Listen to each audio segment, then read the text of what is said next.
Does everyone have their microphones on? Awesome. Yep.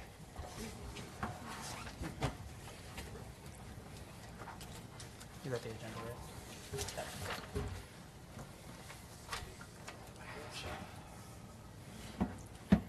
You can start with roll call. All right, so this is in random order. So whenever you hear your last name, feel free to say here. Task Force Member Bailey. Here. Task Force Member Battles. Here. Chair Horton. Here. Task Force Member Haben. Here. Task Force Member Rivera. Here. Task Force Member Zaldivar. Task Force Member Bradley. Task Force Member Brockway. Here. Task Force Member Calamar. Here. Task Force Member Cordova here. Task Force Member Blair. Task Force Member Blaylark. Here. All right. There and everywhere.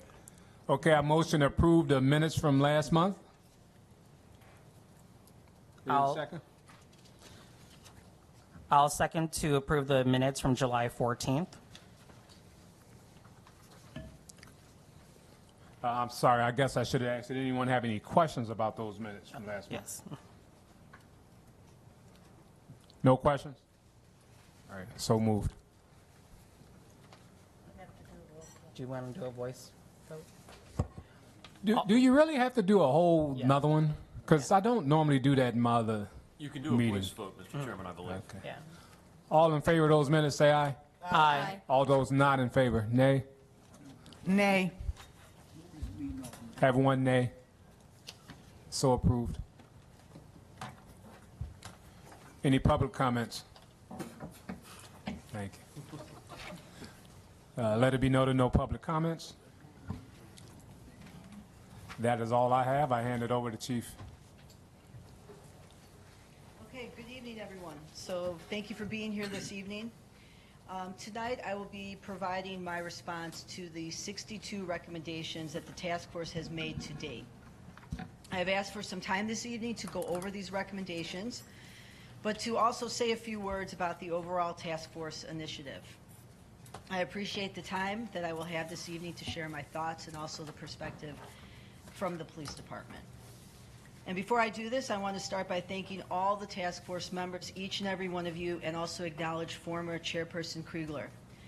Thank you for all your work, your efforts, your volunteer time, your conversation, your perspective, and most importantly, sharing your stories.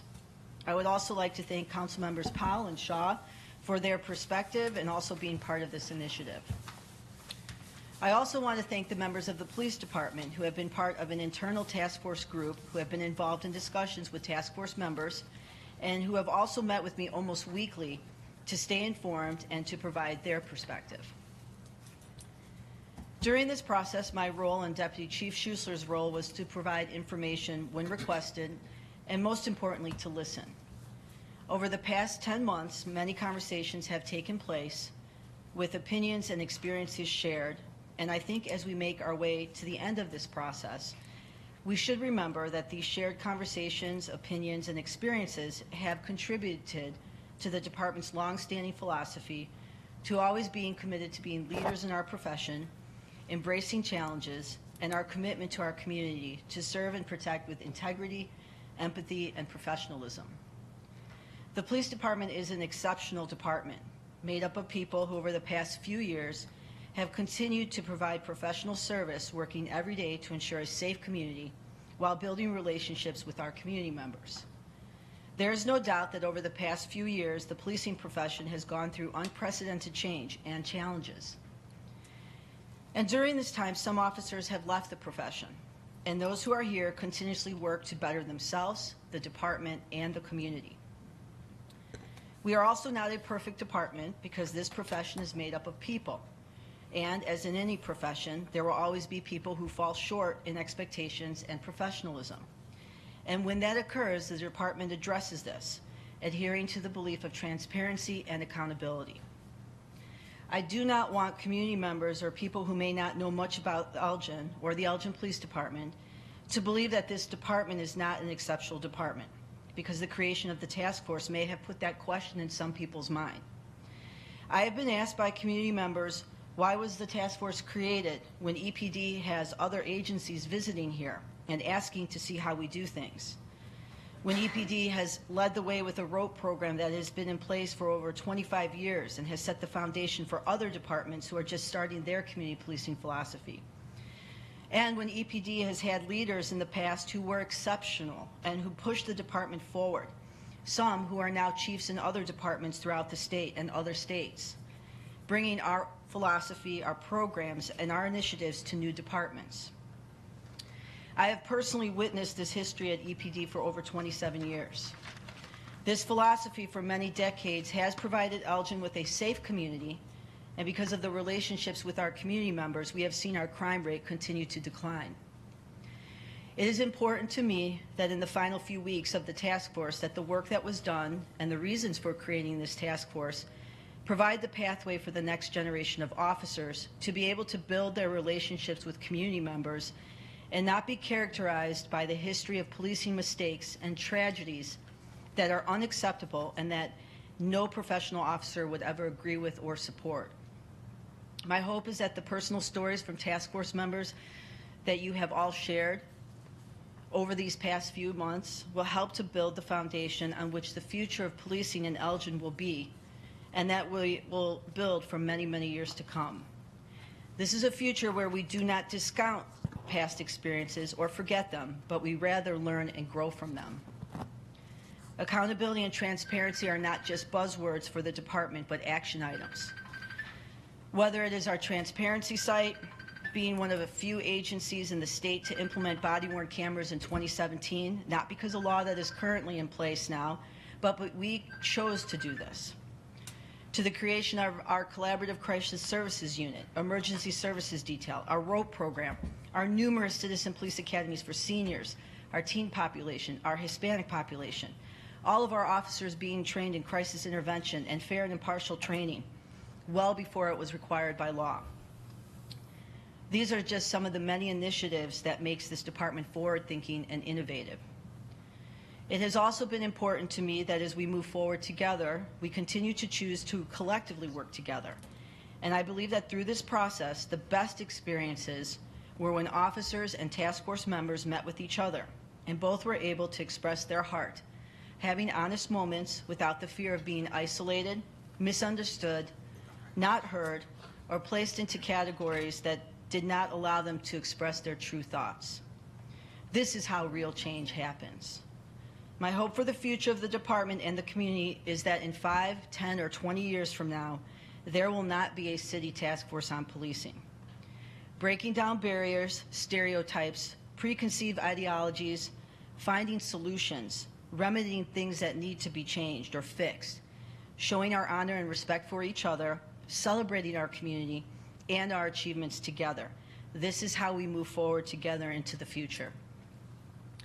And for those of us who have been with this process from the beginning, we have been involved, we have been committed, we have been paying attention. We are having those hard conversations. And we should remember that we showed each other respect, even when we did not agree on things, and that it is possible to have healthy debates, consider criticism, or see a different point of view, and still maintain mutual respect. I think that we always need to remember to seek clarity, understand context, not jump to conclusions, and see past our own bias to understand why someone says or does something. Sometimes it's very evident and clear, and sometimes it's not as obvious as to what a person may think or believe. And I believe these past 10 months have illustrated this point. It was my hope that through this process, task force members would be able to see the exceptional work that is done each day, every day, by members of the police department. And that you would also be able to experience that we are a department that embraces challenges and is always in a state of constant improvement. The department has always and will continue to move in a positive direction, changing things that need to be changed, creating new initiatives, and promoting policing strategies that give a voice to our community.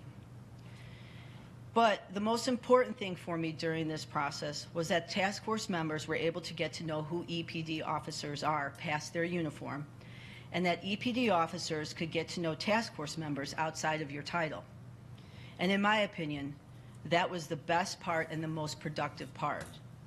When facilitation methods were not involved and task force members were able to meet officers or meet with me or Deputy Chief Schuessler and have meaningful conversations without interruptions of a facilitation process, this is where I believe the most productive work happened.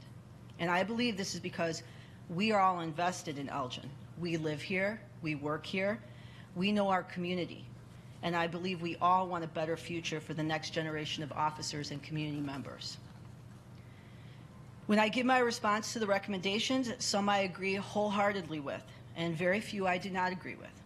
This agreement on many recommendations should illustrate that when a committed group of people who are open to compromise and understanding come together to make things better, it can happen. I also think it's very important to remember that you can have a relationship that is both supportive and critical. These relationships can and do exist, and the recommendations that have been made should not be viewed as all or nothing.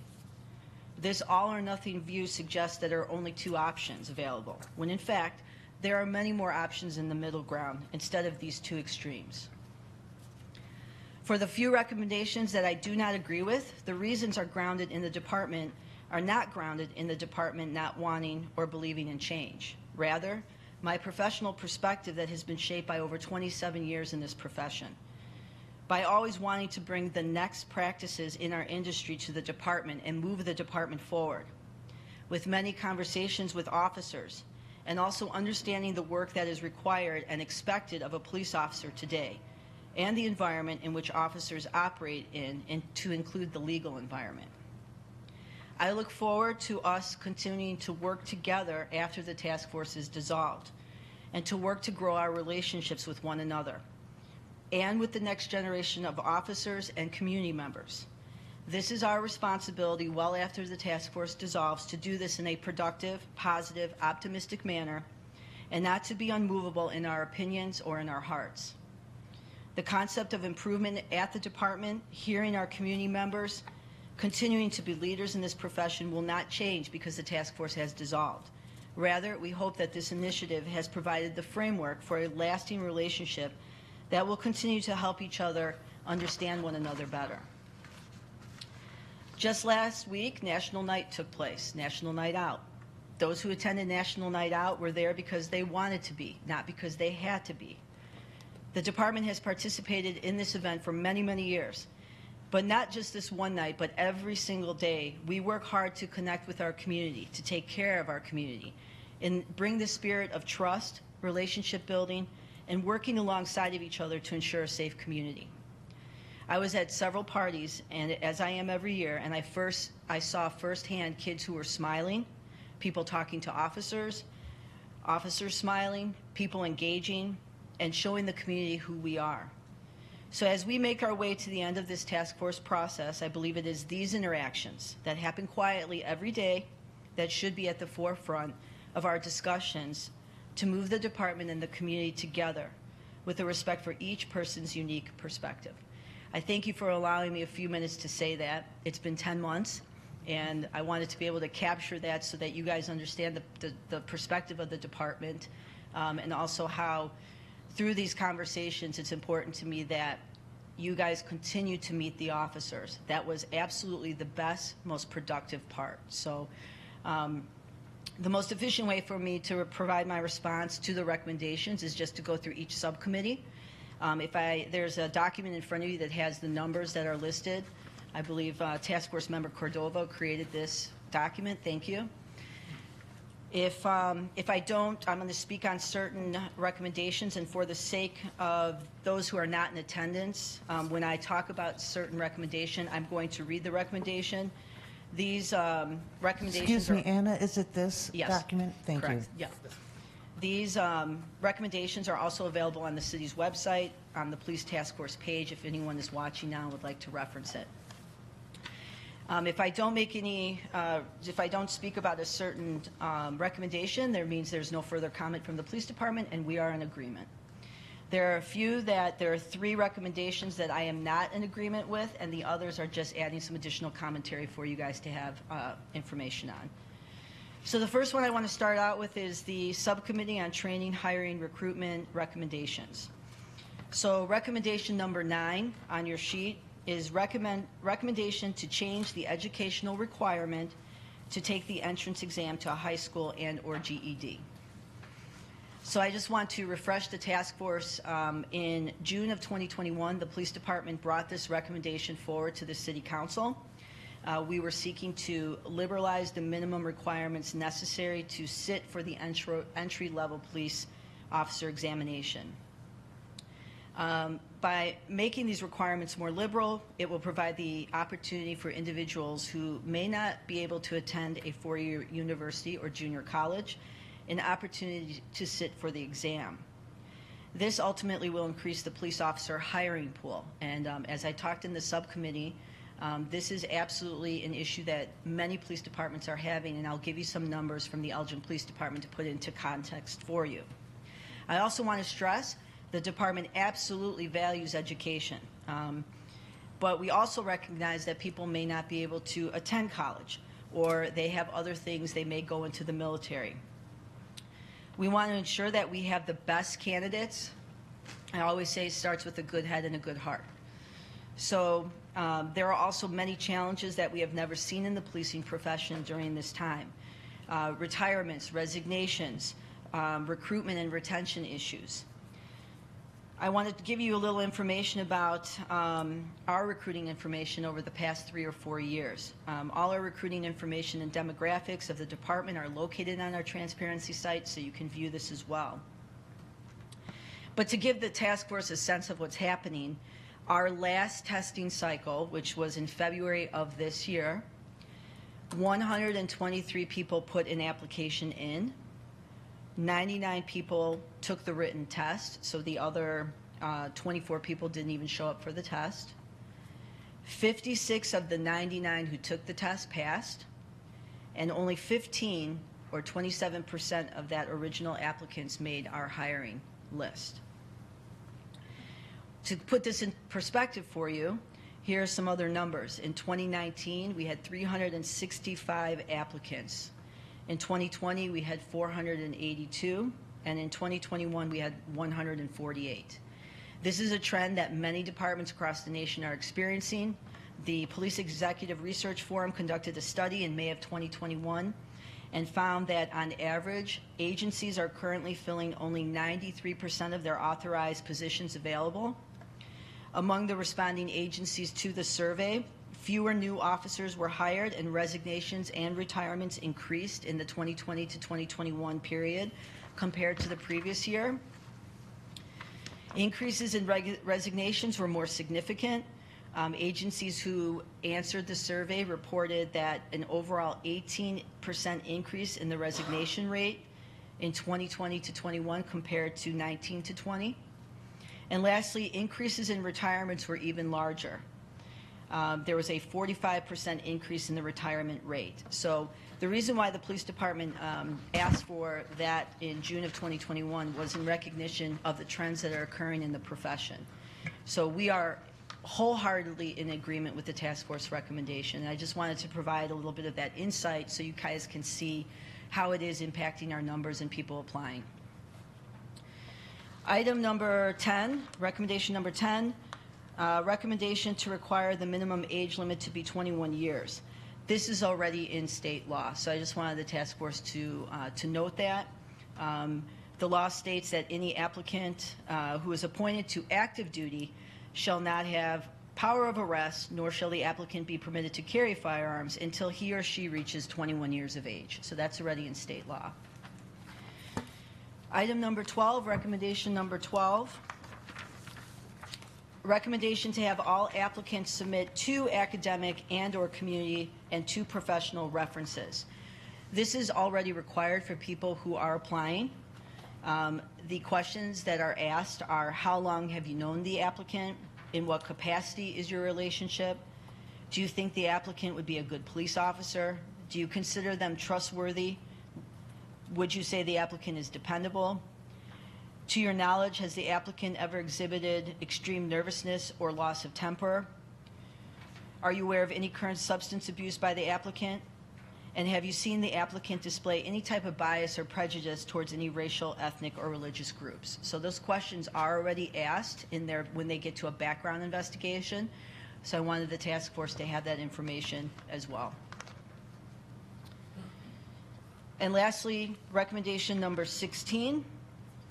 The subcommittee would like to submit a recommendation for the Elgin Police Department to continue to pursue nonviolent and conflict transformation training, to continue a reduction in use of force with an included focus on social dominance, power dynamics. So the department has been working with Task Force Member Brockway. They're on a training scheduled in September. So thank you, Task Force Member Brockway, for providing the information to me.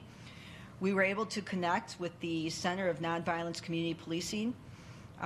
They work out of Rockford. They work with businesses, communities, schools, churches, and nonprofit organizations to provide nonviolence and conflict transformation skills. We have a training that's scheduled in September. The entire command staff, several officers will be in attendance, and I asked Task Force Member Brockway to attend and also would extend that invitation to any Task Force member as well.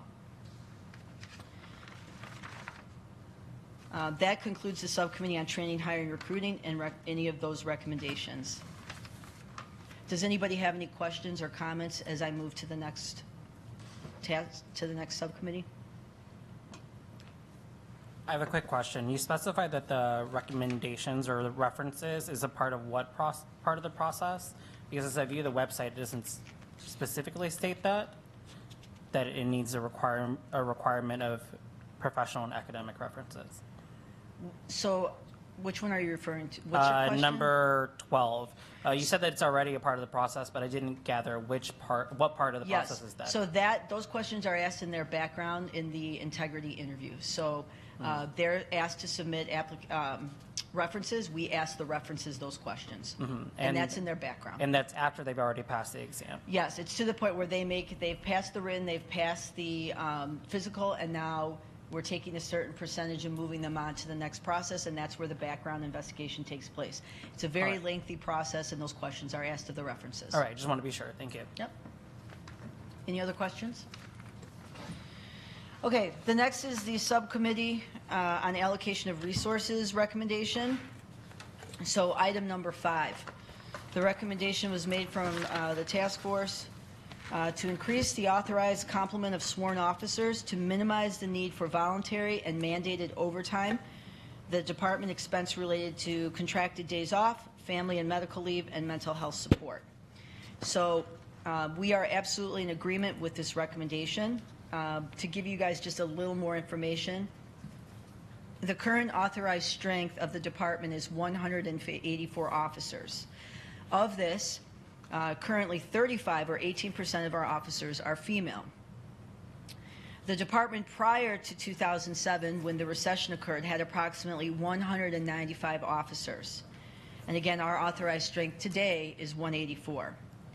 In these past years, obviously the population of Elgin has grown. We are the 6th largest city in the state of Illinois. New laws and new mandates have created more responsibilities for officers, and more time is spent on calls for a variety of reasons, including the advent of more technological advances.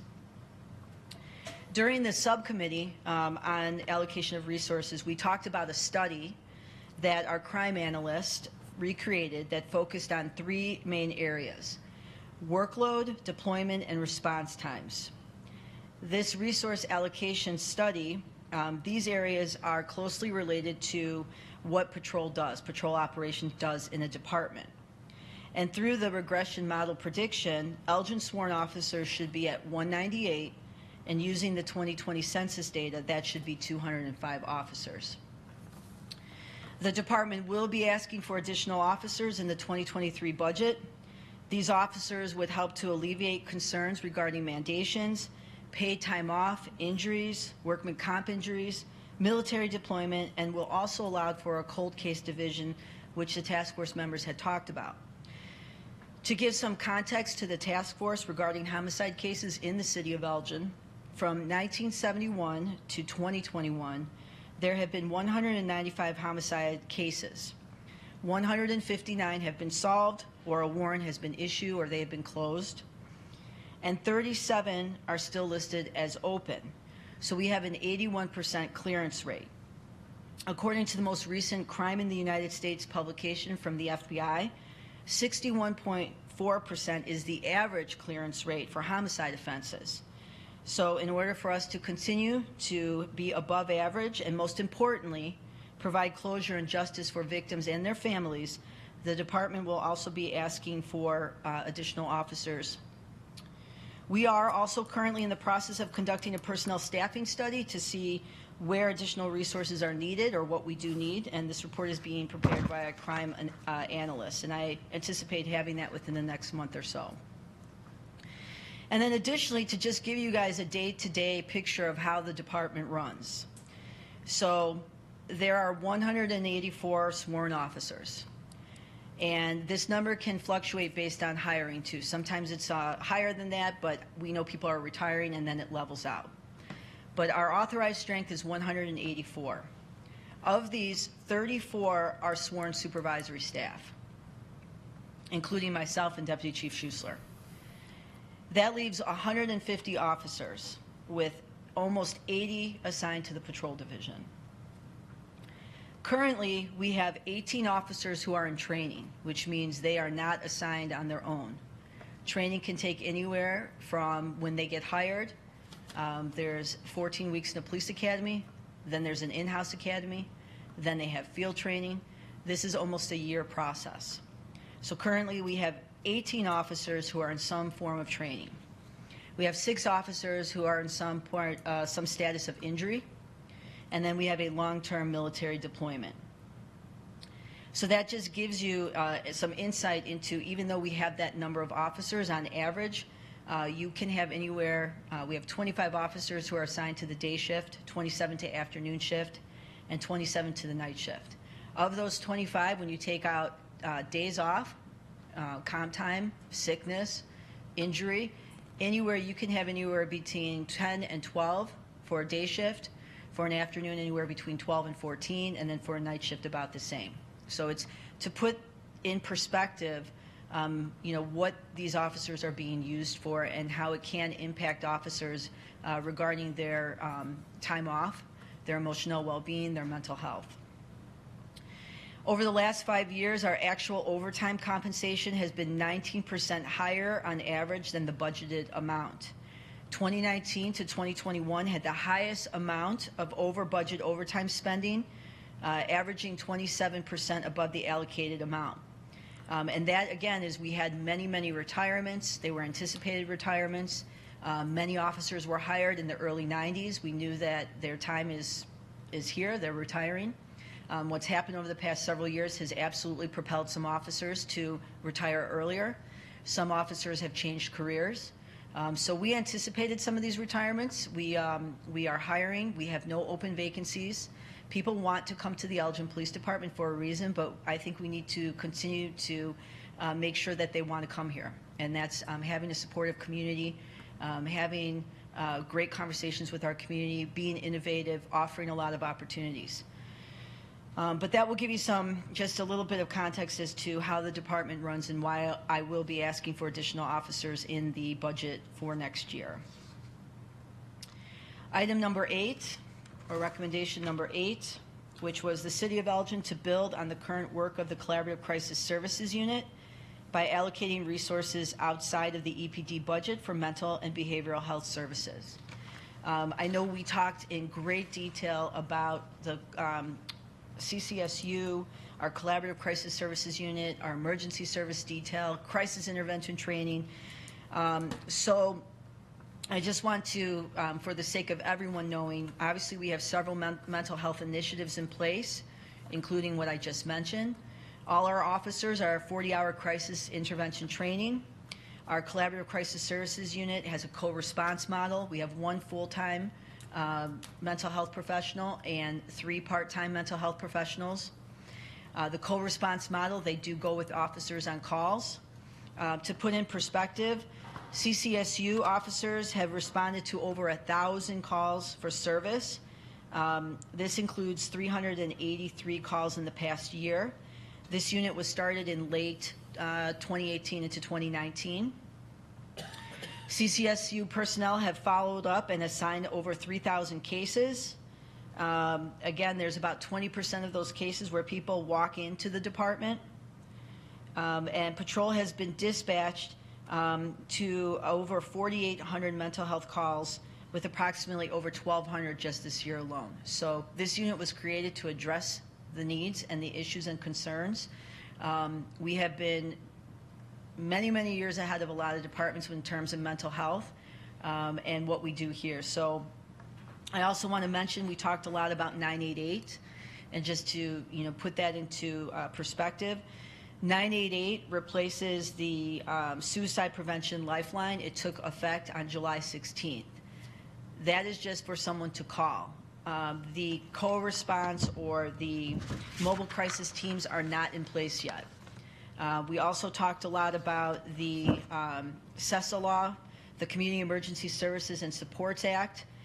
This legislation requires that emergency response operators refer people calling for mental health services to whoever the service provider is for mental health professionals to respond instead of police.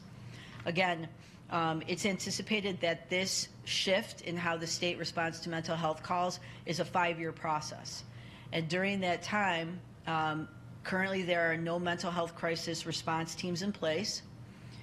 When they are in place, there will still be calls that police officers will have to respond to, which is why we've provided the officers with the appropriate training and tools to respond effectively. So I know we had a lot of calls about it. At one of the community conversations, someone had actually asked, what do we do for mental health?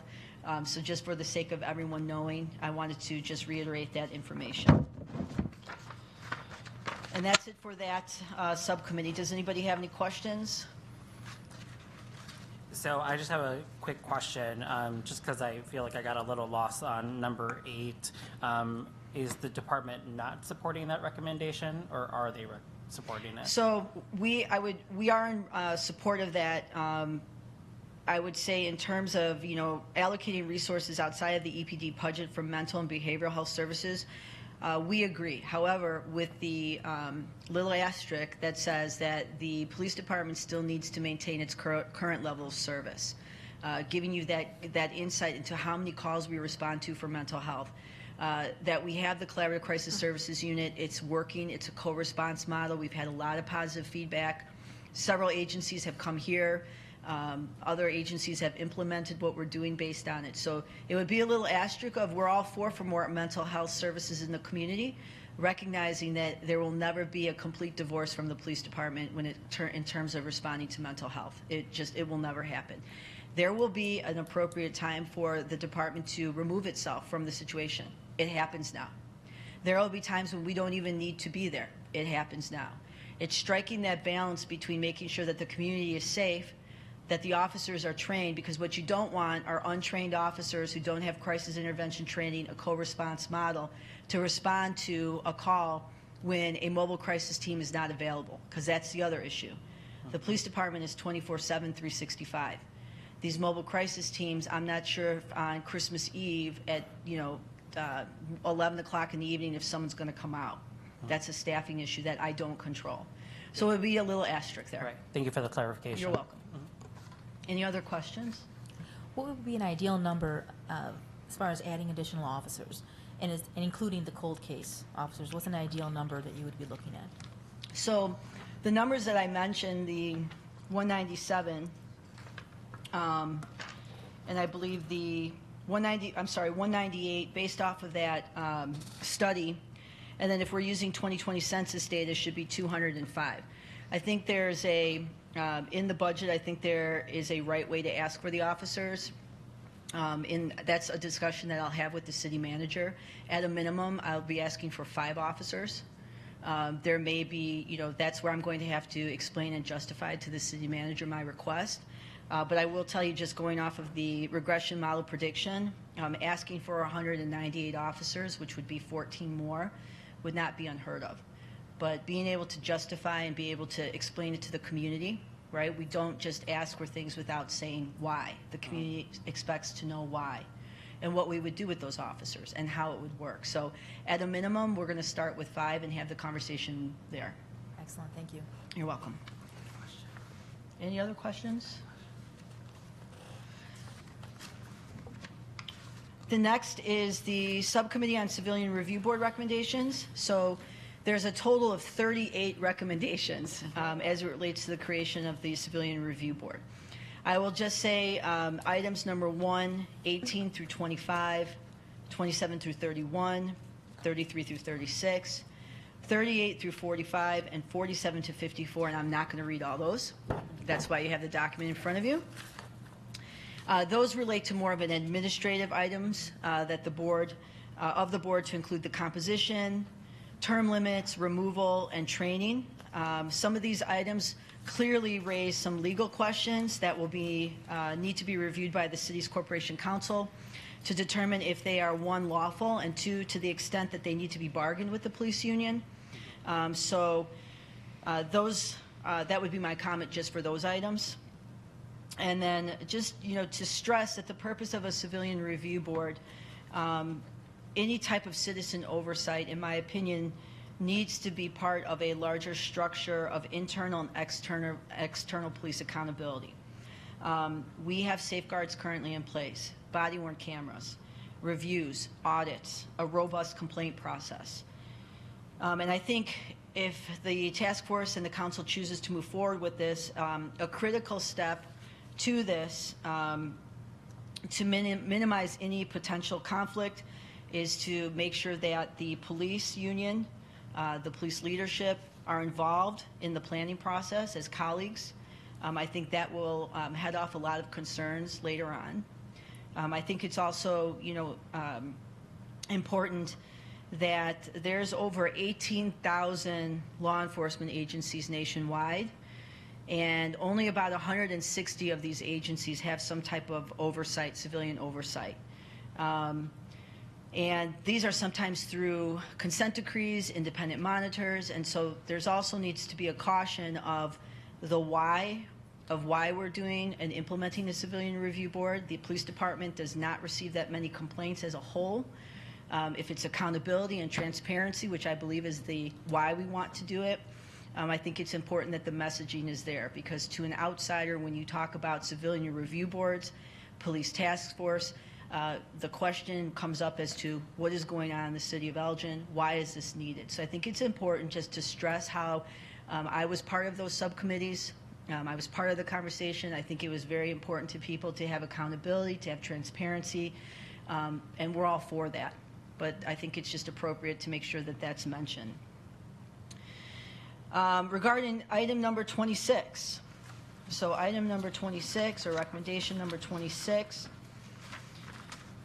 offer a recommendation to the chief on whether disciplinary action shall be taken, and if so, what kind of discipline is warranted. I agree with that.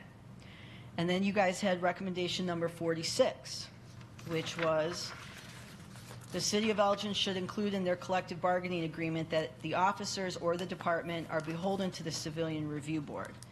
So I am not in agreement with number 46.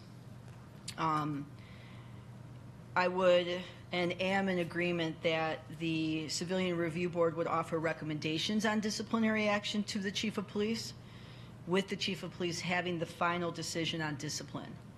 As discussed in our subcommittee numerous times, there are a host of concerns that were brought up. This include board members who could be held civilly liable for unlawful disciplinary procedures or actions, union contracts, and processes that need to be followed, as sworn officers are entitled to their rights and privileges afforded to them under the Uniformed Peace Officers Disciplinary Act. And again, the purpose of the Civilian Review Board is to promote and ensure accountability, and if discipline is warranted in cases that it does then occur.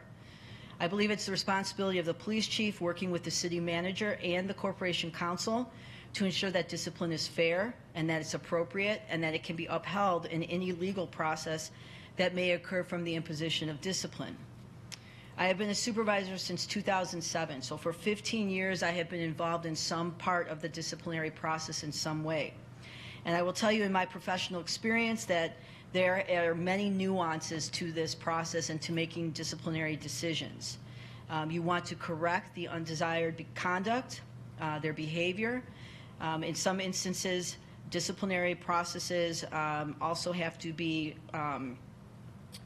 progressive discipline, coupled with maybe there might be some type of training. And in some instances, when a person is terminated, that termination has to be held up in a legal process. So my concerns are just that that is a lot of responsibility for community members. There's a lot of legal concerns, and so I would, hold to that I would be in agreement with number 26, but for number 46, I will not be in agreement with the chief of police not having the final say in discipline.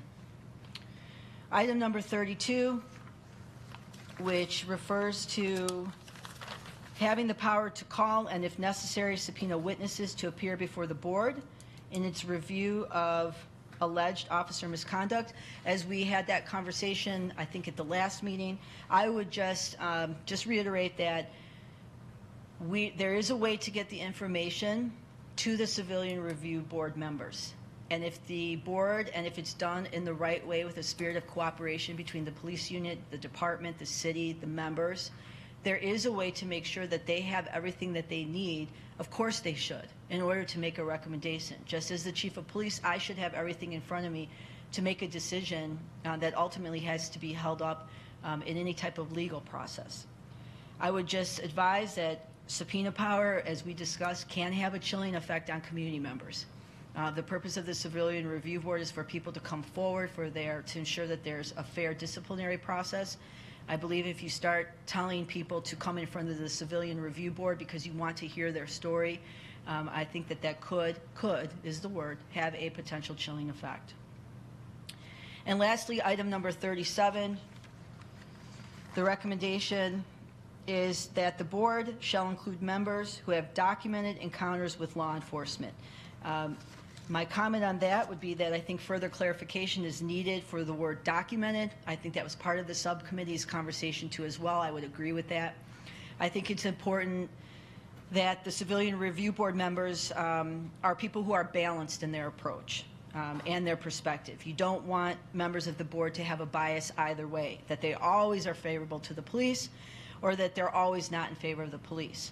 I think that the interview process for the members who sit on the board should take place. I believe it should be very specific and spelled out. Additionally, I think the police chief should be involved in the process along with a member of the police union board to ensure that there is a balanced and fair approach because the concern would be that members of the board are there specifically for some type of retribution for officers. I think making sure that the goal is accountability, transparency, community voice, that can be accomplished, but we also have to put safeguards in place so that people do not believe that it's some type of retribution, and this is something that a person would sit on this board to have influence or power over an officer and their career. So again, I think just further clarification, and the process involves the police union along with the police chief. And that's it for the Civilian Review Board. Any questions? Yes. So you're saying that the chief and a representative of the union would be part of that review process or interview process for board members. Who's the civilian member of that then? Who would you recommend as part of the civilian side in that spirit of cooperation that would help interview? I would say a member of the task force. I think that, especially people who were part of the subcommittee, if they chose to do it. And that's also part of the recommendations from the Civilian Review Board subcommittee. So I know a lot of work has gone into the Civilian Review Board, and I think the people have done the research and have been in those conversations that would provide a perspective that they can offer some good advice.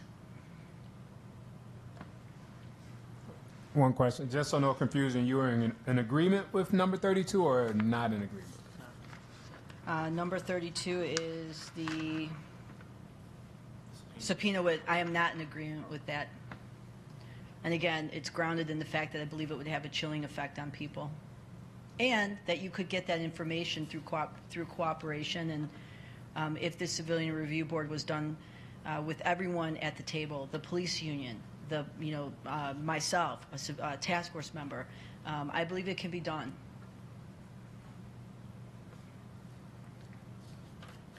Regarding that subpoena power, is that only with witnesses? I know we talked about like text messages or any other communication. That's completely separate then? Or is that engulfed in this recommendation? Yeah, so let me clarify too, because I think last time we were having more of a debate. So The subpoena power would be for people to come forward and give testimony, so that could be a complainant. Police officers are compelled. They have to answer. They have to give their statement. If they don't, there could be disciplinary action up into including termination. So you don't need to subpoena a police officer to get there. They're going to be interviewed by, an outside investigator. So it's the purpose of the subpoena is for other people, maybe witnesses. But if you had an investigation, and let's say it went to the outside investigative firm, which we currently have in place, an investigation comes back to you guys, to whoever the Civilian Review Board, and you say, hey, why wasn't this person talked to, or why not this? That's something that we absolutely I can go back and say, you need to interview these people. That may be something I ask before even you ask it. And depending on the phone records thing, again, there's a difference between criminal cases and civil cases. And a civil subpoena, in essence, doesn't really have any teeth in terms of, and some things you're not even going to get a subpoena for unless it's tied to a criminal case. Okay, thank you. I keep on hearing you saying, yes, I'm kind of disturbed by it. When I keep on hearing you say that what people on the outside look in the sense of what's happening in the community about the task force or civilian review board. I guess what concerned me, who are those people in this Elgin who's concerned about this? Basically, the people who's not being affected grievously by the police. So I guess it disturbed me that they have the audacity to be, in a sense, who have never had any negative contact with the police, like my community have, to say that these things are not happening and the police is just excellent. I think that that's a narrative that should be really straightened out. The police should be protecting everybody, not just only white people, but black people, people of all colors, and we don't see that.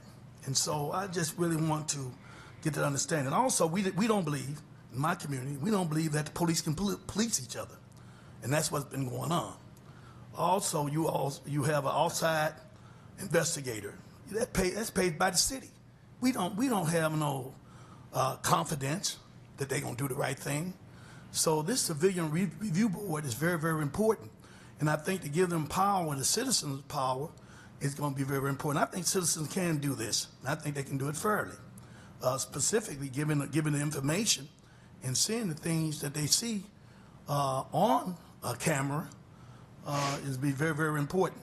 So I guess I disagree with many of the things that you're particularly saying.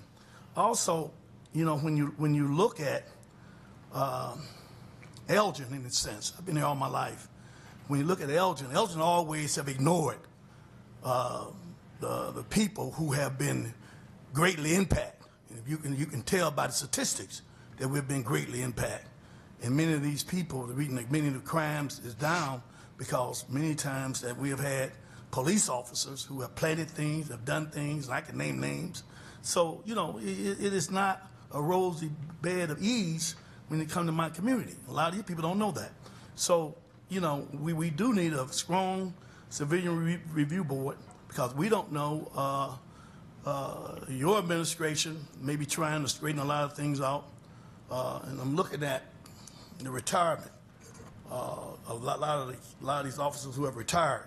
Are they retiring because they can't do the things that they used to do? I mean, it really bothers me that they're retiring because, they want to grievously affect black folks to me. So it's really insulting. Since 2020, this have happened to George Floyd, and other things have happened to impact officers and saying they need to be accountable. Now, if officers don't want to be accountable, that's not our fault.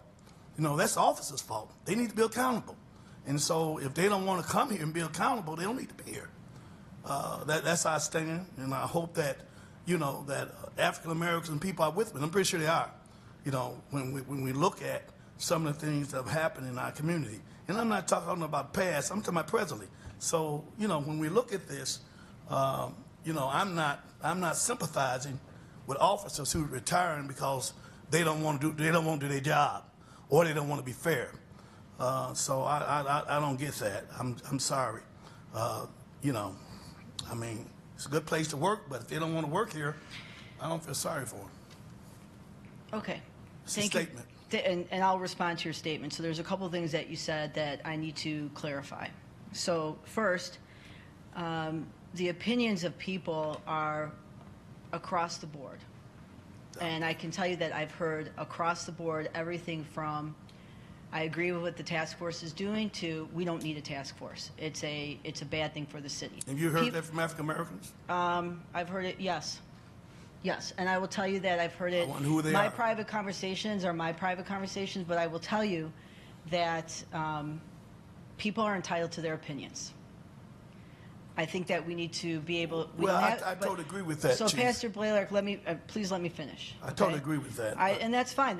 We can agree to disagree. People are entitled to I their deal with opinion. more African Americans than anybody in here. Okay, and I've not heard Pastor that. Blaylock, just So I'm please sorry. let me finish my statement, okay? People are entitled to their opinions. That is not for me to put to police their opinions, to side with them, to not side with them, right? We're here to find the middle ground with each other and move forward together positively. So that's the first thing. I can't control what people tell me. I hear people tell me a lot. Second, police officers, to your statement that they don't police each other. I will tell you, in my career, I have seen the opposite. In some departments, and I will tell you, you are right. You are 100% accurate. I think, though, that throughout this process, it's been very clear to me that sometimes things that have happened in other agencies, in other states, sometimes, and it's human nature, and we don't get defensive about it, and we don't, this is how people sometimes think. People will say, well, that's how all police officers are, which we all know is not true. Even the task force themselves, you guys have acknowledged the good work that the department has done. But I will tell you that this sentiment that police officers are, not or not willing to, first of all, there's laws in place that police officers have to report conduct. It's in our policies. And absent that, I think sometimes the assumption is made that they're not doing the right thing, which they are. Now, I'm not discrediting. I'm sure in the past or in other agencies, your personal opinion, your experiences, I will never discredit. And I would hope that you would do the same for me, being a professional for 27 years in this department. The third thing, the outside investigator. The outside investigator, a city ordinance was created. The city council members voted. There were requests for proposals that were put out for this outside investigative firm. The firm that was chosen was approved by the city council, and they have been in place since early last year. The investigations that they have done, some they have sustained misconduct and officers have been disciplined, and in other instances there hasn't been sustained findings. So the outside investigator, it's completely independent, which means the police department cannot have any influence, nor should anyone, on how the outside investigator conducts its investigations. I would say if any person is unhappy with the outside investigator, that they need to bring that to the city council who voted to approve this investigator. I will tell you my experience with the outside investigator. They have been fair. They have asked for any information and been given it. They are completely, I get a final investigation. Deputy Chief Schuessler is the liaison between whatever information that they need. So I would say if there's any concerns with the outside investigator, the specific concerns need to be brought forward, and then we can have that discussion. Because I don't know specifically what the concern is other than that they're paid for by the city. We can't investigate. Exactly my point. Okay, but I can't, that's not something that the Elgin Police Department can remedy. So we used to do our own investigations. The city had an Office of Professional Standards. People were not happy with that. People were not happy with the department investigating certain things. So that's why we moved to an outside independent investigator. If people are not happy with that firm, or they're not happy that the city chose to pay, that's something that needs to be taken to the council. Lastly, you made some comments about officers retiring, if they don't want to do their job, if they're not happy. So let me just put this in context. the police officers that have retired, so in 2018, we did kind of an analysis. And we knew some officers were going to retire because they've reached the retirement age. Those are expected. And most people, they have done 28. The average years where somebody retires in this profession is about 27, 28 years. And then we have some officers that do 30 years. So they're retiring because it's time for them to retire. They've been in the profession long enough. In conversations with some officers who have retired sooner, it's not because they don't want to do the right thing. It's because of and again, this is a perspective. When I say this, you don't have to agree with it, but this is a perspective that you don't see. I see it because I'm in the department every day. And the perspective is that there is a lot of conversations, there's a lot of stress, there's a lot of pressure that makes people take a step back and say, you know what, I'm not willing or able to do this anymore. And it has nothing to do with I don't want to do the right thing, or I want to abuse people's rights, or I want to do things that I shouldn't do. It's because it comes to the point for people's mental health and going to a job every day. And again, this is a perspective. Not every officer feels this way, but I have had this conversation. If every single day that you go to work and someone says every single thing that you do will be scrutinized, and every single time somebody will make an opinion, a misinformed, uninformed opinion, and every single thing that you do, that takes a toll on people's mental health. If you think about your jobs and the everyday stresses that you have, multiply that by 100. Because I guarantee... Every day, ma'am. Yes, I know you're a pastor. I understand. But please let me finish. So to imply that officers are retiring because they don't want to be held accountable is not true. It's not true. It's time for them to retire because they want to.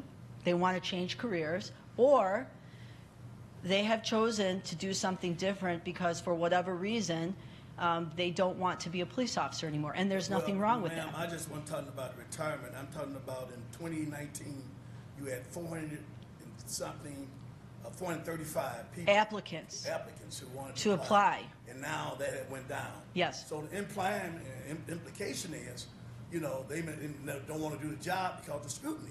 And I'm sorry. They don't want to do the job. That's Pastor Blaylock, that's a national trend. I know it is. And it's due I agree to with you. political, social, economic things that are out of both your control and my control. I agree. And people have choices. Not where it is in my control. One reason in my control because we're saying, black people all over is saying we're tired of police officers, having us as, the people who they're against and don't want to protect. Period. And I understand that perspective, and that's all over. Let me say something about black people when you're talking about this task force. Black people don't think this task force they think it's a bunch of crap. That's been Cali quit. So when you're talking about the task force and what black people think it shouldn't be, they don't think it's no power, and they think the status quo is going to continue. So I understand your perspective, and I appreciate it. My perspective there.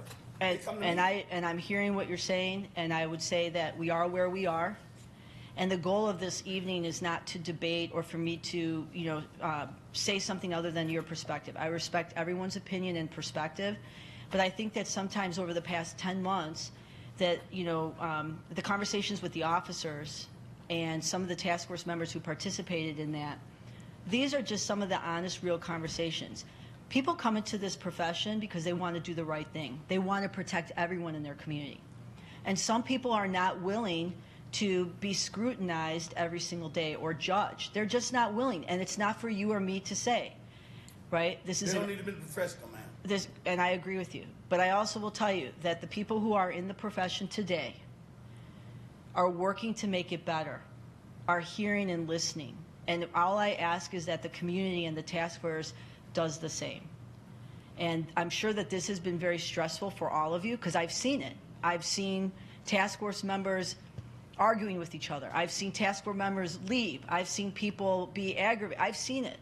So to say that that is having an impact on you, it's also having an impact on the officers and other community members. And for me, my hope is that through all of that, the goal here is to make it better. The goal is to work with each other to make it better so that 5 and 10 years from now, this is not happening again.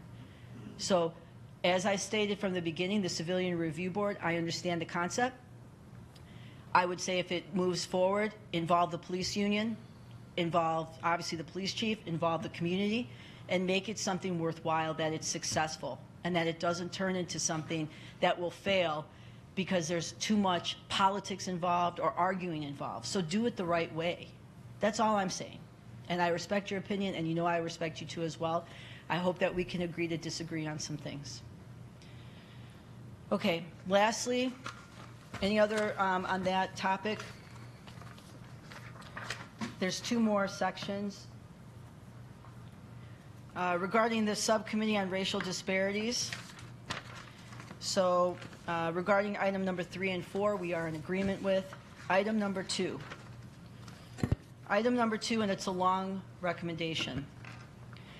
The Elgin City Council draft and should pass an ordinance that bans minor non-moving vehicle infractions as the sole reason for a stop. This ordinance should not inhibit an Elgin police officer's capacity to stop a vehicle for a traffic or moving violation or probable cause. Infractions that should be prohibited as sole reasons for the stop include driving a vehicle with A, registration expiration within 60 days, B, display of license plate or registration tag in a manner that is a violation yet remains clearly visible, C, a broken license plate light, D, a single broken or non-functioning tail light if the other light is functioning, E, objects dangling from the rearview mirror. The ordinance should be drafted with input from EPD, particularly with regards to the clarification of any of these prohibitions, of the specification of any exceptions to these prohibitions. In addition, EPD should make any necessary amendments to EPD standard operating procedures to ensure accountability related to proper enforcement of the ordinance. So item number 2, I am not in agreement with that item. And the reason why I am not in agreement with this recommendation is a few things. But first, let me start by saying this. I do understand the many issues and many layers of this issue, which is grounded in officer bias. So let me just acknowledge and say that. Through the conversations that were had, I don't want that to go unsaid. The police department clearly defines discriminatory profiling through our written directives and expressly prohibits the practice. To further ensure that this conduct does not occur, the department takes several additional measures, which include training all newly hired officers on discriminatory profiling and bias awareness. The department conducts biannual fair and impartial police training and has done that since 2017. The Elgin Police Department has also utilized body-worn cameras since 2017 and is required by policy to randomly review body-worn camera footage to ensure compliance. Additionally, all marked patrol vehicles have in-car camera systems that are programmed to record when emergency lights and are activated during traffic stops. We also regularly review traffic and pedestrian stops to data to ensure compliance to the reporting requirements set forth by the state to see if there's any changes that are needed. We also conduct an administrative review annually of our department practices, compliance to traffic and pedestrian stops, citizen complaints, and community concerns regarding any type of directive. I would also like to share some data as it relates to the Illinois traffic stop study. So the data that I'll be sharing is from 2021. When the subcommittee was in place, the data that was shared was 2020, as that at the time was the most recent. So they just released 2021 data. So according to the 2020 traffic stop study, the Elgin Police Department made 4,307 total traffic stops. Black or African American drivers were stopped 7.8 times more likely to be stopped than a white driver. In 2021, 263 more traffic stops were made, putting the total number of traffic stops in 2021 to 4,570. The rate of black drivers stopped versus white drivers decreased by 41% to 4.6 from 20 to 2021. It's also important to note, to calculate the stop rates, the study compares the stop percentages to the demographics of the area surrounding the city of Elgin. Priority was given to some areas depending on home addresses of people involved in Elgin accidents. And of this area, over 56% falls within Elgin, and 38% extends to a radius of 25 miles. These incorporate other cities that are predominantly white populations. So for example, in 2020, the white population in Schaumburg was 55%, 63% in DeKalb, 81% in Crystal Lake, 80% in St. Charles, and Elgin's white population in 2020 was over 36%. So the way that the traffic study, the benchmarking is based off of, in 2020 they used population. In 2021, they shifted their benchmarking to look at traffic crashes, which gives you a clearer picture of who's actually driving on the roads and who's being stopped. If we solely just use, but in that data and that benchmark that they're using, 38% extends outside of Elgin to a 25-mile radius. So it's important to know that those communities incorporate more of a white population. But if we just take Elgin's traffic crash demographics from last year, instead of the census data, the black or African American versus white stop rate of 4.6 to 1 becomes 1.6 to 1. And this is because the amount of traffic crashes involving both black or African American drivers in Elgin is proportionally higher than census data, and the amount of white drivers is proportionately lower. So and I want to give that information for a couple of reasons. The 2021 traffic safety study is available online. There's two documents. One gives all the data, and the other one talks about their benchmarking and how they do their benchmarking. So these sources are available. I can email them to you. If you want to take a deeper dive, it's a lot of information.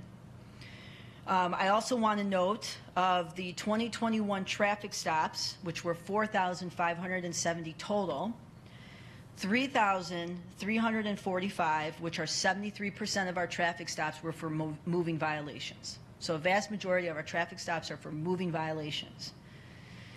921, or 20%, of the 4,570 traffic stops were for equipment violations, and 303 of the 4,570 traffic stops, 6% were for some type of licensing or registration.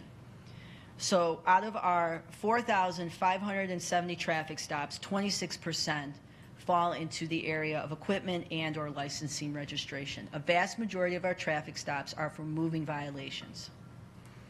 I also want to note that additionally 41% of our traffic stops in 2021 occurred within the hours of 7 a.m. to 7 p.m. And again, 22% of traffic stops occurred during the morning rush hour of 7 to 10 a.m. and 18% occurred during the evening rush hour.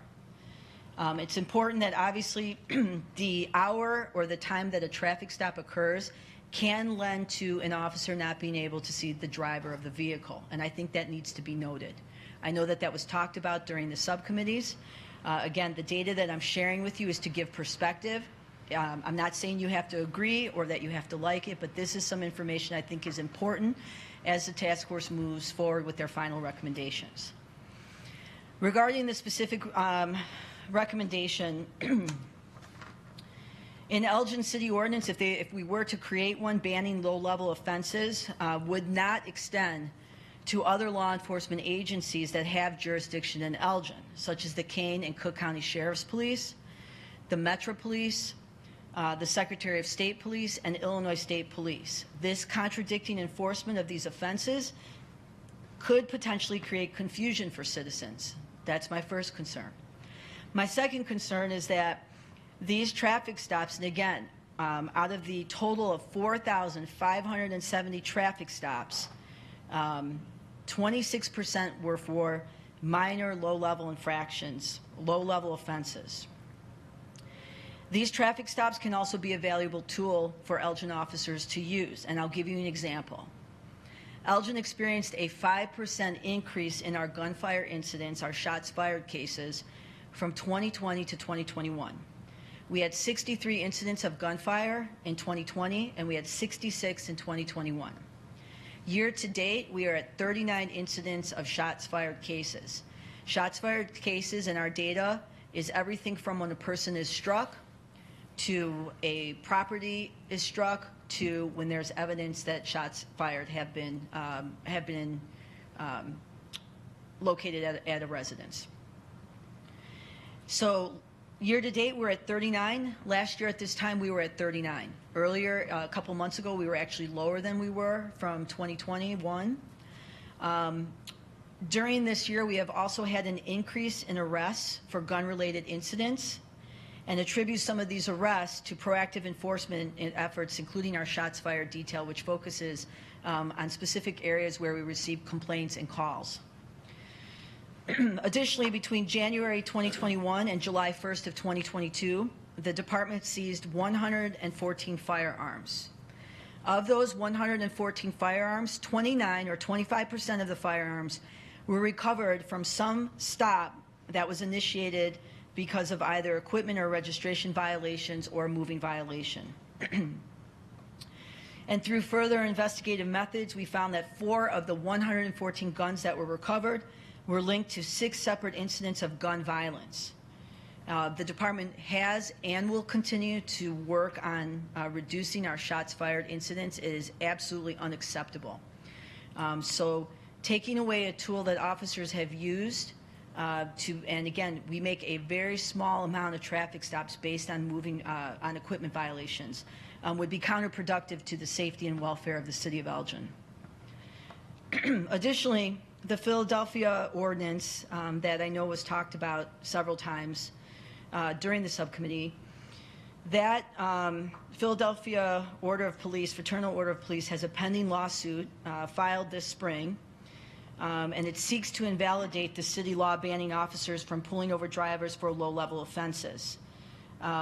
It says that the law illegally preempts existing state laws on traffic violations. It also argues that the First-Class City Home Rule Act prevents Philadelphia from creating a law counter to those already in place throughout the rest of the state.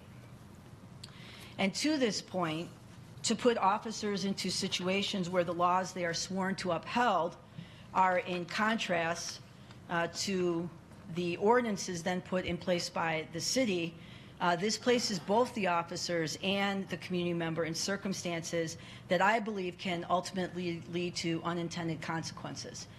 I don't know what those unintended consequences are. I think more research needs to be presented. I think it needs to be related to what are the crime rates, what are the percentage of traffic stops that recover weapons. I think the core of that recommendation and listening to the subcommittee and talking with Deputy Chief Schuessler, it's grounded in the officer having bias. And I think that we do things in the department, as mentioned earlier, to counter that. And if there is some issue that comes up, we address it appropriately. Lastly, from this subcommittee, item number 17, or recommendation number 17, and it's a lengthy one. The City Council and the Elgin Police Department and School District U46 find ways to incorporate community leaders as liaisons in all aspects regarding contact with the police, allowing all to work together. Additionally, this would be used as a method to ultimately seek to phase out the need for an everyday physical presence of the school resource officers. So the first part of the recommendation I agree with, looking to involve more community liaisons, community leaders that would network with the schools. We have a program, which is the Youth Empowerment Program, that does just that. We are looking to enhance the program. The people that came to our consultants to help build that program, they are no longer with us. They left in June. We have transitioned now to Community Engagement Specialist Bob Witt, who runs the program, with our 2 community liaisons who have done a tremendous job, and we would be looking to enhance that program. So I agree wholeheartedly with that. We have something in place. The second part, to seek to phase out the need for an everyday physical presence of school resource officers, I will not agree or do not agree with that. The school resource officers, if U46 chooses to not engage or not have a contract with the police department, that's a choice that they would make. But if they are requesting our services, we absolutely look to be in the schools. The goal of the school resource officer is to provide safety, to provide security, guidance, counseling, mentoring. They're not involved in any type of disciplinary measures. And if there's any type of criminal action, that's obviously when the police are involved, and then we divert to either our youth empowerment program or counseling. So for that recommendation, the first part, I agree with. The second part, I do not agree with. Chief Lawley, when you're referring to the second part of that recommendation, I believe that portion was removed when we voted on it. So the phasing out phrasing is not incorporated in Okay. the initial recommendation. And I know that you mentioned about community leaders and how you're kind of utilizing that. I think the point of this recommendation is to continue that program, but make it a compensated role within the city or the department. And that is the goal. So that Okay. is currently will be in the 2023 budget, moving to do that. And so if that sentence is removed from item number 17, then I agree. What sentence you said? It's not there. Which one? So the sentence been regarding removed. phasing out school resource officers was voted to be removed in the last meeting, so it's no longer a part of that recommendation. Then I would agree with the recommendation absent that line. Thank you. Any other questions on that? And there's one more section left, and then I'll be done. Yes, I'd like to know when you said criminal, when do the school resource officers get involved? What do they consider criminal? So any type of, let's say, a criminal action, a criminal offense, criminal damage to property, battery, that's when the officers will be involved. But I want to stress that last year, the police department, when those incidents occur, the school resource officers are writing citations that are pushing them to either our youth empowerment program or to counseling. So last week at the city council, the school resource officer contract came in front of the council. It was approved. It's up for a final approval on Wednesday. And I talked a little bit about how we revamped how we handle criminal offenses in the schools. And this has happened over the past couple of years. So I'm very proud of the work that the school resource officers have done. We understand we don't need to be involved. Kids sometimes are kids. And they don't need to have this offense following them when they made a mistake. But we also want to make sure that we're providing services, making sure that if the family needs anything, and then in instances where kids, if you have a kid that brings a gun to a school, that's a totally different scenario. If you have an aggravated battery to a teacher or something severe, that's a totally another circumstance. Vast majority of the contacts in the schools are for offenses, criminal damage, battery, theft. Those are the type of offenses that that they deal with regularly. Okay. Now, when you're talking about battery, if a kid is fighting another kid, is that considered criminal, or what? How Yes. do you handle that? So that's a battery. I mean, if even if they're fighting each other, it's still considered a battery. In those instances, kids are referred into the youth empowerment program or counseling because and in some cases they may not. It depends. But minor disciplinary things in the school, you know, there's rules that the school has, and they say, you know, you're not wearing your, you know, identification. That is not a police issue. You're not going to school. Not a police issue. And our school resource officers know that. We've adhered to that philosophy for many, many years. So what we do here in Elgin, which is the other reason why, you know, I think we do things differently here with our school resource officer program. We have changed things over the past 2 years. And I think that it's a credit to the community who came forward and said, we don't like this. It's a credit to the police officers who said, we're going to think differently. And I think our program can be a model for other schools if they choose to do it. But we do not agree, you know, in terms of kids should not have a fight one day, follow them. You know, we don't agree that that should follow them. They should have some remedy in place to move forward because sometimes kids will do things. I have a few questions. So you pointed out the data that in the previous year, the number of stops decreased a whole lot for black motorists. Is there any information on why that change came about? So what you're referring to is in the 2020 stop study, black drivers or African-American drivers were 7.8 times more likely to be stopped than white drivers.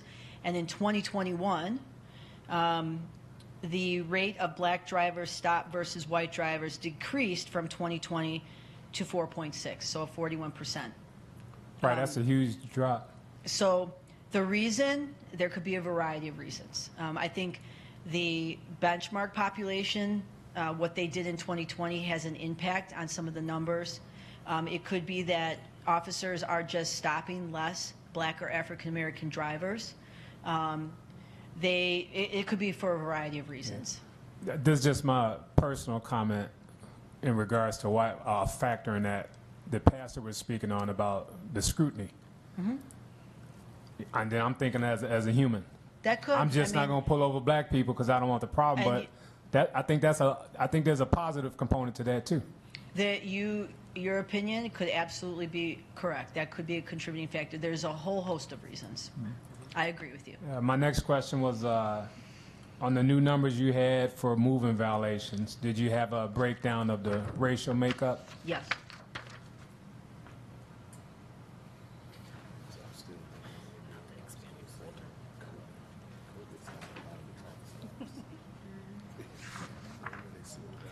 So this is for 2021, and again, so this is the numbers that we're using most current.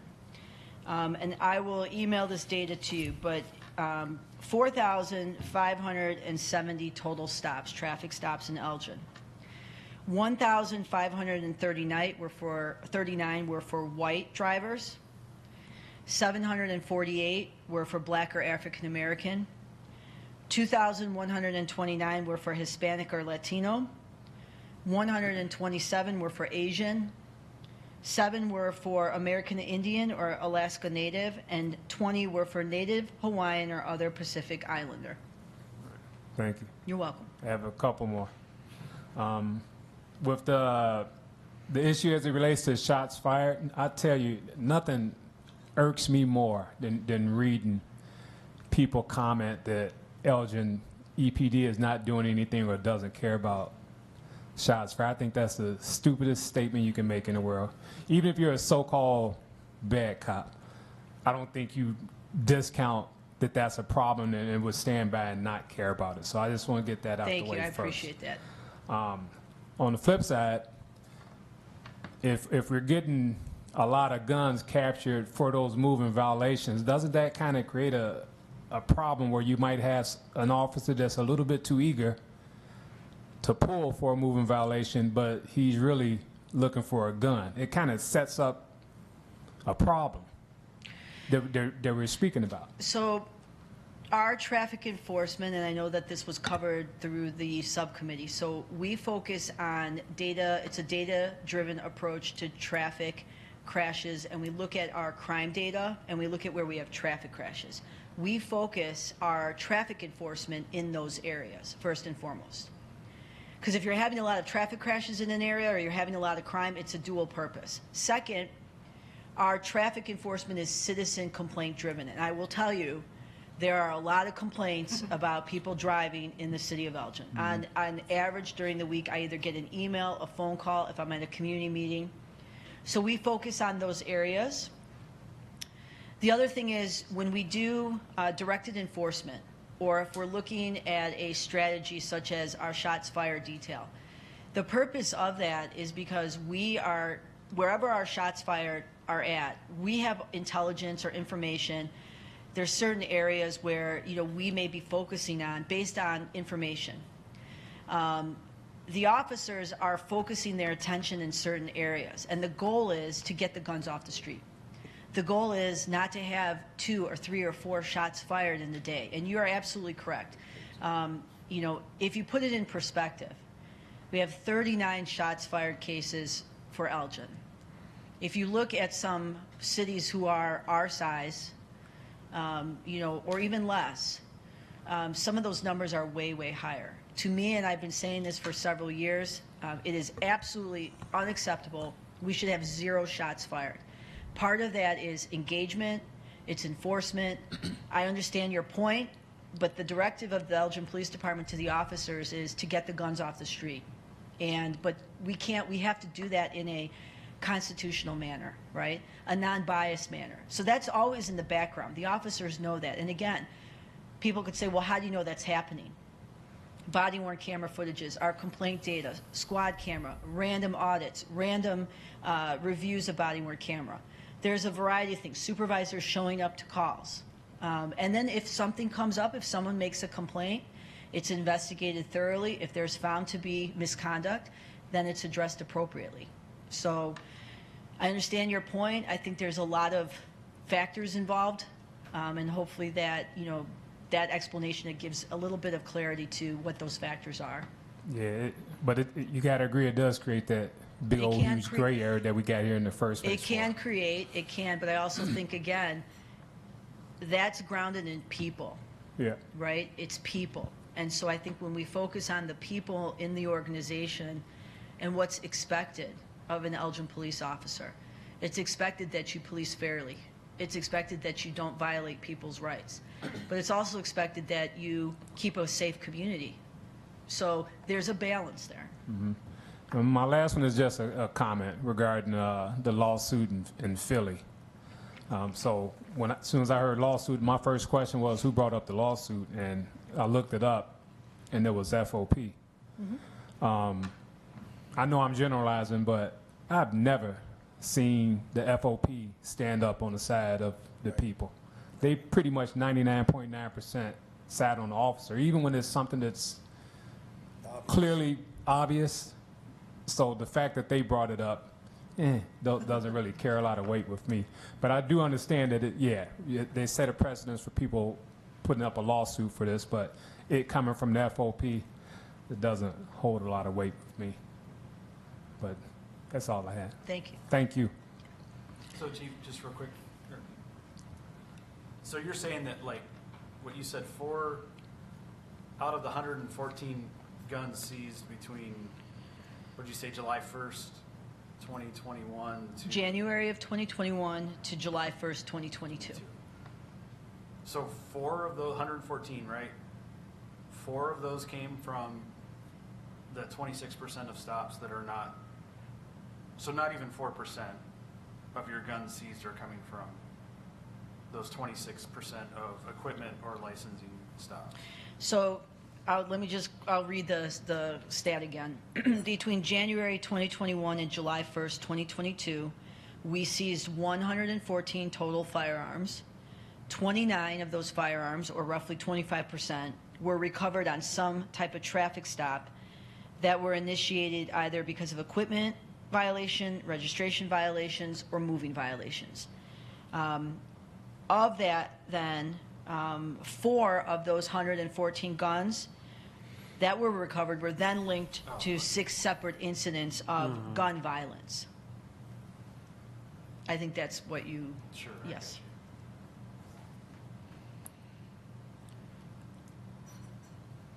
So I just had a comment regarding clarification. When you're referring to the firearms that have been retrieved, you're talking about firearms that have been illegally obtained or are in possession of someone who should not be holding Correct. a firearm. These are illegally or Correct. people who cannot be in possession. All right, Correct. thank you. You're welcome. Okay, and then finally, there were other individual task force recommendations that were made. The only one that I would like to comment on would be item or recommendation number 61. That recommendation focused on pre-arrest diversion, and I'll read the recommendation for the sake of the public. I would like to recommend that all eligible residents who are stopped by and or interact with the police for nonviolent offenses and are struggling with any of the following issues: homelessness, housing insecurity, substance use disorder, and or behavioral health, be referred immediately to the Kane County Pre-Arrest Diversion Program. The commander responsible for this department is to update the council on how many arrests were avoided by referring residents to this program. Likewise, the report should also include how many residents were not eligible for the program and the reasons for ineligibility. I just want to quickly note, I think that we did talk about the Pre-Arrest Diversion Program in one of the subcommittees. We explored that program as early as 2017, but then in 2019 with the creation of our Collaborative Crisis Services Unit that gave us the momentum to partner with the Kane County State's Attorney's Office. In the fall of 2021, we partnered with them. We were the first agency in Kane County to do so. I think we are, moving forward in terms of the initiative is at the beginning stages. I know there has been some frustration with the number of people who have been referred to the program.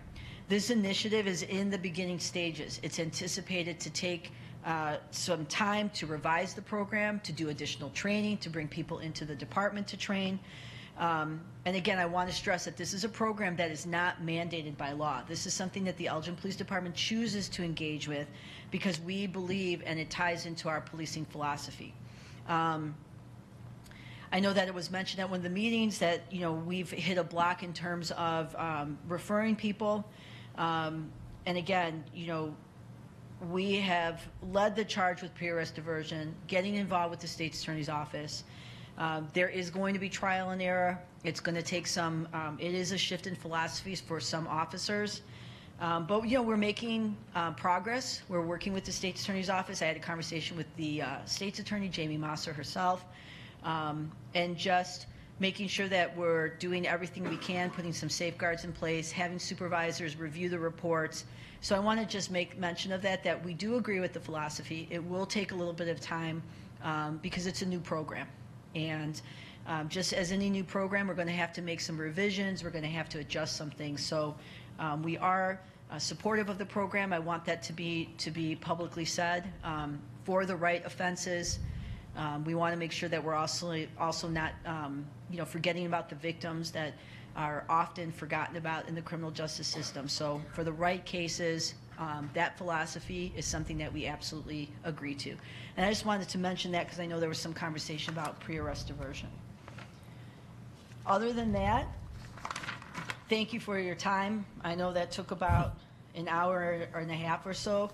I appreciate the opportunity to provide the perspective and to answer your questions. If there's any other questions that you have, please let me know. I have appreciated working with you. I appreciate our relationship and the conversation too. So thank you very much. Thank you, Chief.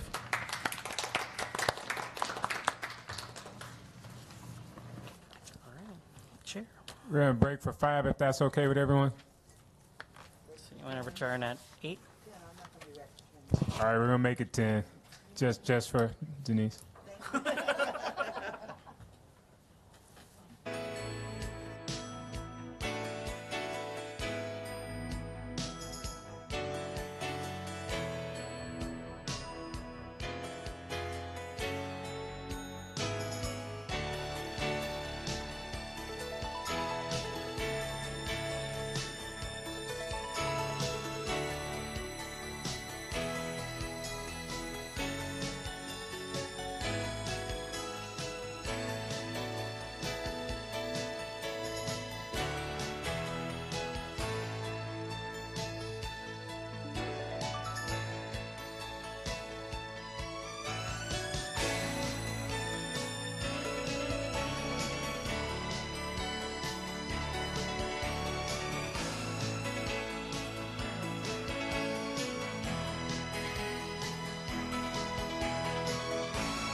started there, guys. Break over.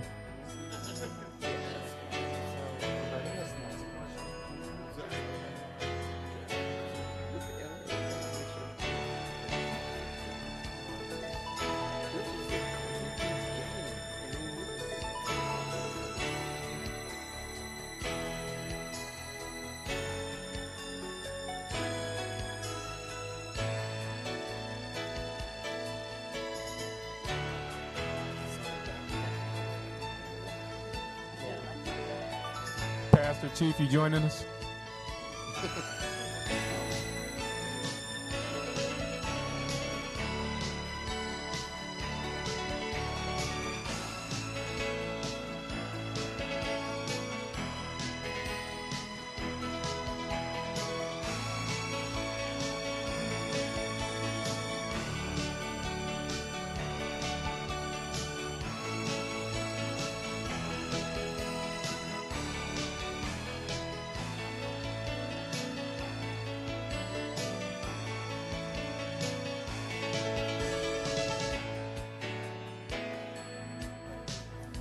Okay, so we were supposed to all read the notes from the community listening sessions. We don't have a whole lot of time, but I don't want to silence anyone. So if you read it and you have some points to bring up or speak on that you think would be helpful, we'll go ahead and start that. And we'll just start from my left and work our way down if that's okay with everyone. Do you have anything to say? No, sir, I don't. Okay. Well, I do. The chief made this point, which was a great point. One of the things that in our listening session they said, why do we have a policy on racial profiling? And she just read it, and I think that need to be known. She said, why do we have to have? What one of the community listeners said. We should have a policy that it should be absolutely no racial profiling. And I said, and they asked me to have it. I said, well, you got to ask the chief that. So she did just read that, so I'm glad about that. Yeah, I was asked that question too, and I told her I was pretty sure there was one in place, but I didn't want to say 100% guarantee, but I knew something was in place already. Against racial profiling. Correct. So she had a concern that why wasn't anything in place already, and I said I'm pretty sure there is already something in place. And I think that policy need to be just maybe known to the community that there is a policy, because policy does mean something. You know, you can always look at policy and you can know what the chief executives are saying when there's a policy. One of the hardest things that I had to do is try to get, when I used to deal with affirmative action, try to get city managers and chief officers, when I went around to other places, to commit to affirmative action and have a strong policy on it. So, you know, that policy should be known by everyone. Thank you. Chief, that's already on the page, correct? On the transparency page? Yes, if you scroll to the bottom of the transparency site, it says policies and procedures. All the policies are there. I believe it's like 111 point something. It's called discriminatory profiling. I think it's 111.7 or 8. Thank you. Great. Do you have anything? I do. Looking at number 55, my recommendation number 55 regarding face law and Aaron's law.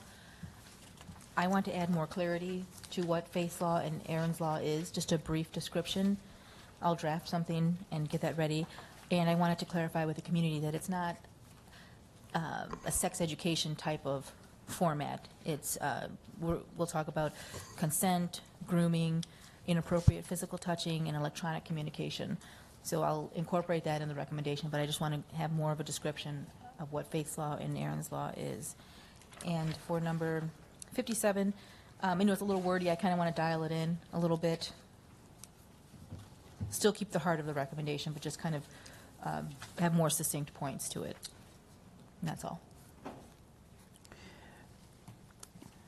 So regarding those recommendations, since we are going to be making changes to them, we do have to need a motion and a second, and then just a quick vote.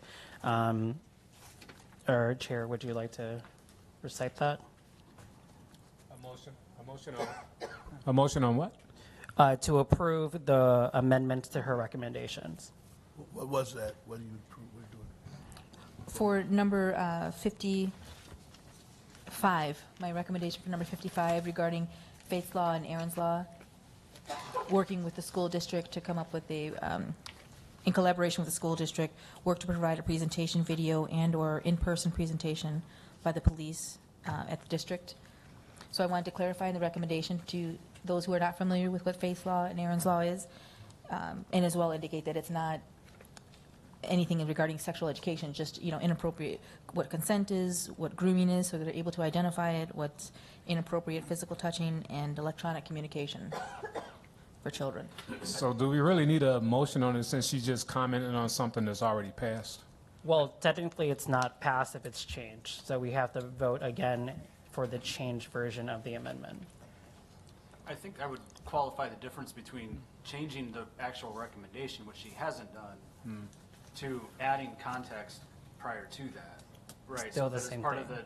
No, I don't think it is the same thing. I think it is it's part of what we have to wrestle with, is how this report then reflects intent and context for each of these things. It's not, the recommendation stands as it is, that there's an increased training and incorporating Faith's Law and Aaron's Law. That's the recommendation.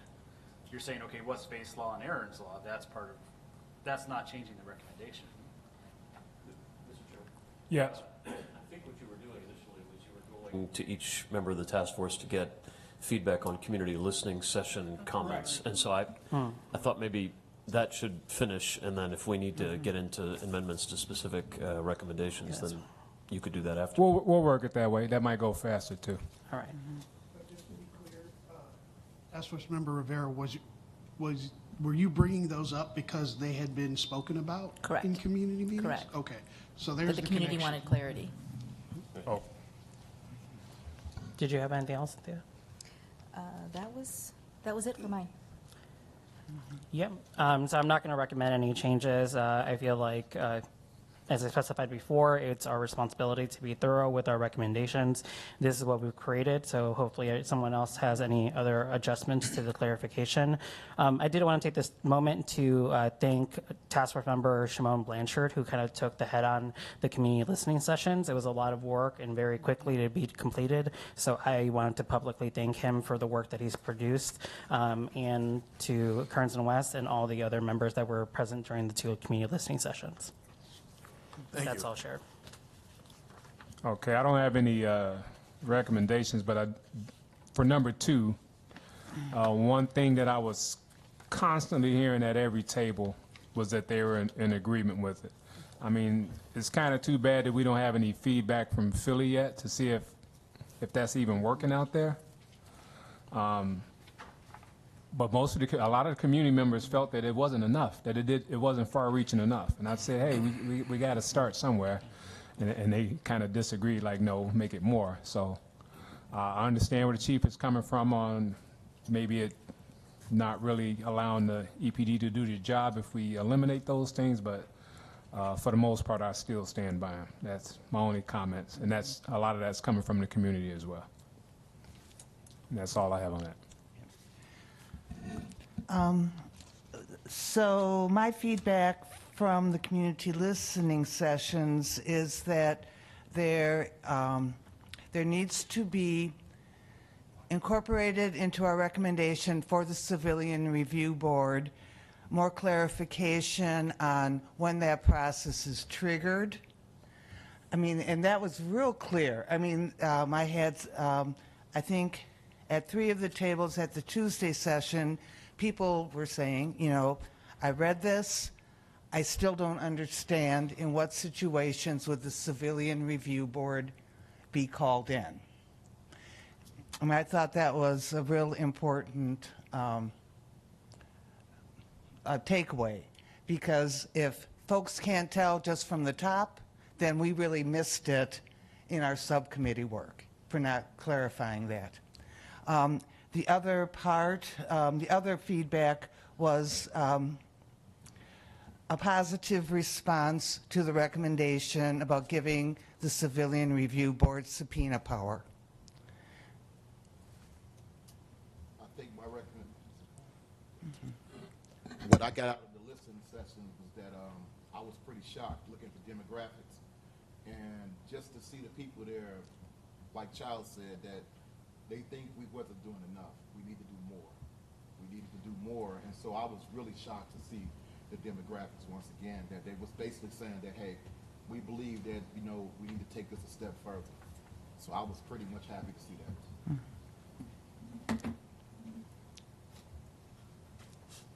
Tish? Tish. What I got from it was, oops, let me turn my mic on. First of all, I would also like to thank everybody who was present at the listening sessions. I was struck by the fact that, for the most part, people just needed a lot more explanation and context for the recommendations that we made. And I felt that we just didn't spend enough time explaining all of those recommendations, and maybe we should have done that before we broke into the individual tables. Because a lot of the conversations I had was, well, what does this mean? Why do we need that? That sort of thing. I would say the most positive thing, though, I was really struck by the fact that even though there were all of these different opinions and comments being made, people were still neighborly. People knew each other already.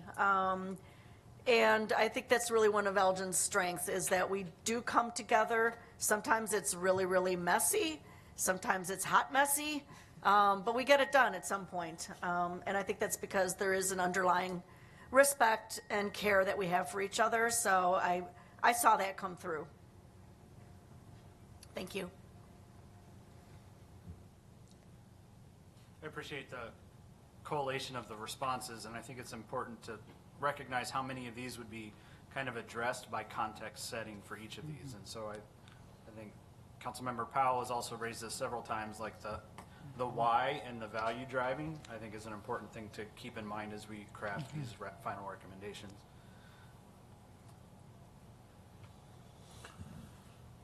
Chair, one thing I did hear that I need to really emphasize, because I heard it several times. They want to know why, the community listening people wanted to know why our officers don't want to stay and live here right in this city limits. Those are one of the some of the strong statement I heard. I don't know if that's an issue only for Elgin. I think that's a question that comes for a lot of communities, just on a requirement. So I'd like them to live here. Did anyone have anything to add recommendation-wise? Or were you happy as it's written now? I think we need a writing session. And the reason that I say that, I know, I see Ishmael shaking his head. My concern for the next step is, how is this going to be crafted into a presentation for the city council? And that's a question for Kearns and West. And what input and what degree of, what is our formal way of signing off on what it is that's being presented? Mr. Chairman, if I may. I think, Joe's, in my understanding all throughout, is that the presentation to City Council would be made by you all. We will, of course, be drafting your written report for your review, comment, edit, et cetera.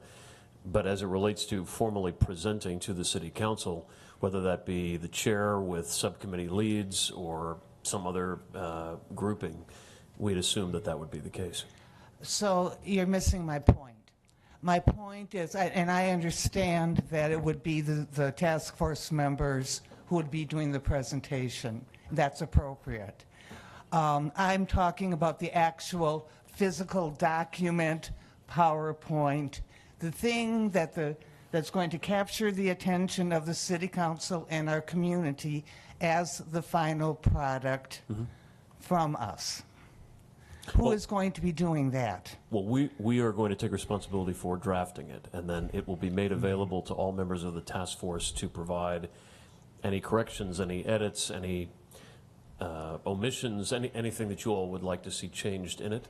And then we'll make those changes, and then no later than the 31st, transmit a final document to you all for use in a presentation to the city council. So that means we'll have another meeting. Well, I'm just saying, and I'm not trying to sound, because I think for those so if, let's say, Cynthia is going to be providing context and clarification on Aaron's Law. So I would want to, before I would approve or whatever, I would want to see what that looks like in writing. That necessitates, I think, a meeting of the full task force to do the final sign-off. well, task force member, I guess what I would say is we've polled the task force a number of times, and it doesn't appear likely that the task force will be able to get a quorum to meet again in August. That doesn't mean you can't. It just means that we've asked. It also would be difficult, I think, for us to be here, but that doesn't preclude you from having a meeting without us. But our hope was that tonight's meeting would result in the conclusion of the deliberation on the substance of any recommendation, so that the only remaining task was to simply put in writing the things to which you all have agreed. So, of course, you all may do as you wish, but I did want to share with you, we've asked on a number of occasions for availability across August, and it appeared this night would be the only time that you all would get a quorum to meet and then be able to take votes and approve matters. Yes, ma'am.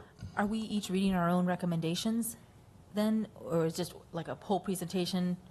Well, it's entirely up to you all. I think that, if I may, I mean, having done task forces like this, it's often a chairperson who frames the task force's work as a whole, Okay. to be followed by either one person per subcommittee or perhaps multiple Excellent. people if someone wants to speak more about their own. It's entirely your all's decision. Just wanted clarity. Okay. Yeah, Thank you. absolutely.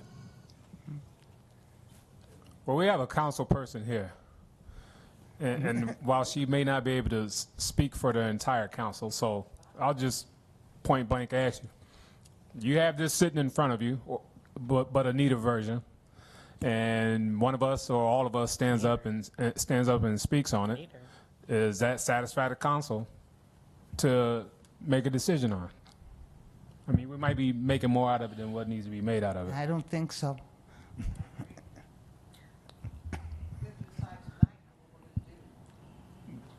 That's why I'm asking. If something like this was presented to you, and we spoke on it, would that be enough to satisfy the council to make a decision, or do you need something more? In terms of the recommendations, and I appreciate Task Member Brockway bringing this up. I think it's going to be important to frame. Obviously there were probably 35 different recommendations or separate votes that were taken for the Civilian Review Board. I don't expect to see that come to us in the form of 35 different recommendations. I expect to see a Civilian Review Board recommendation with all the different components.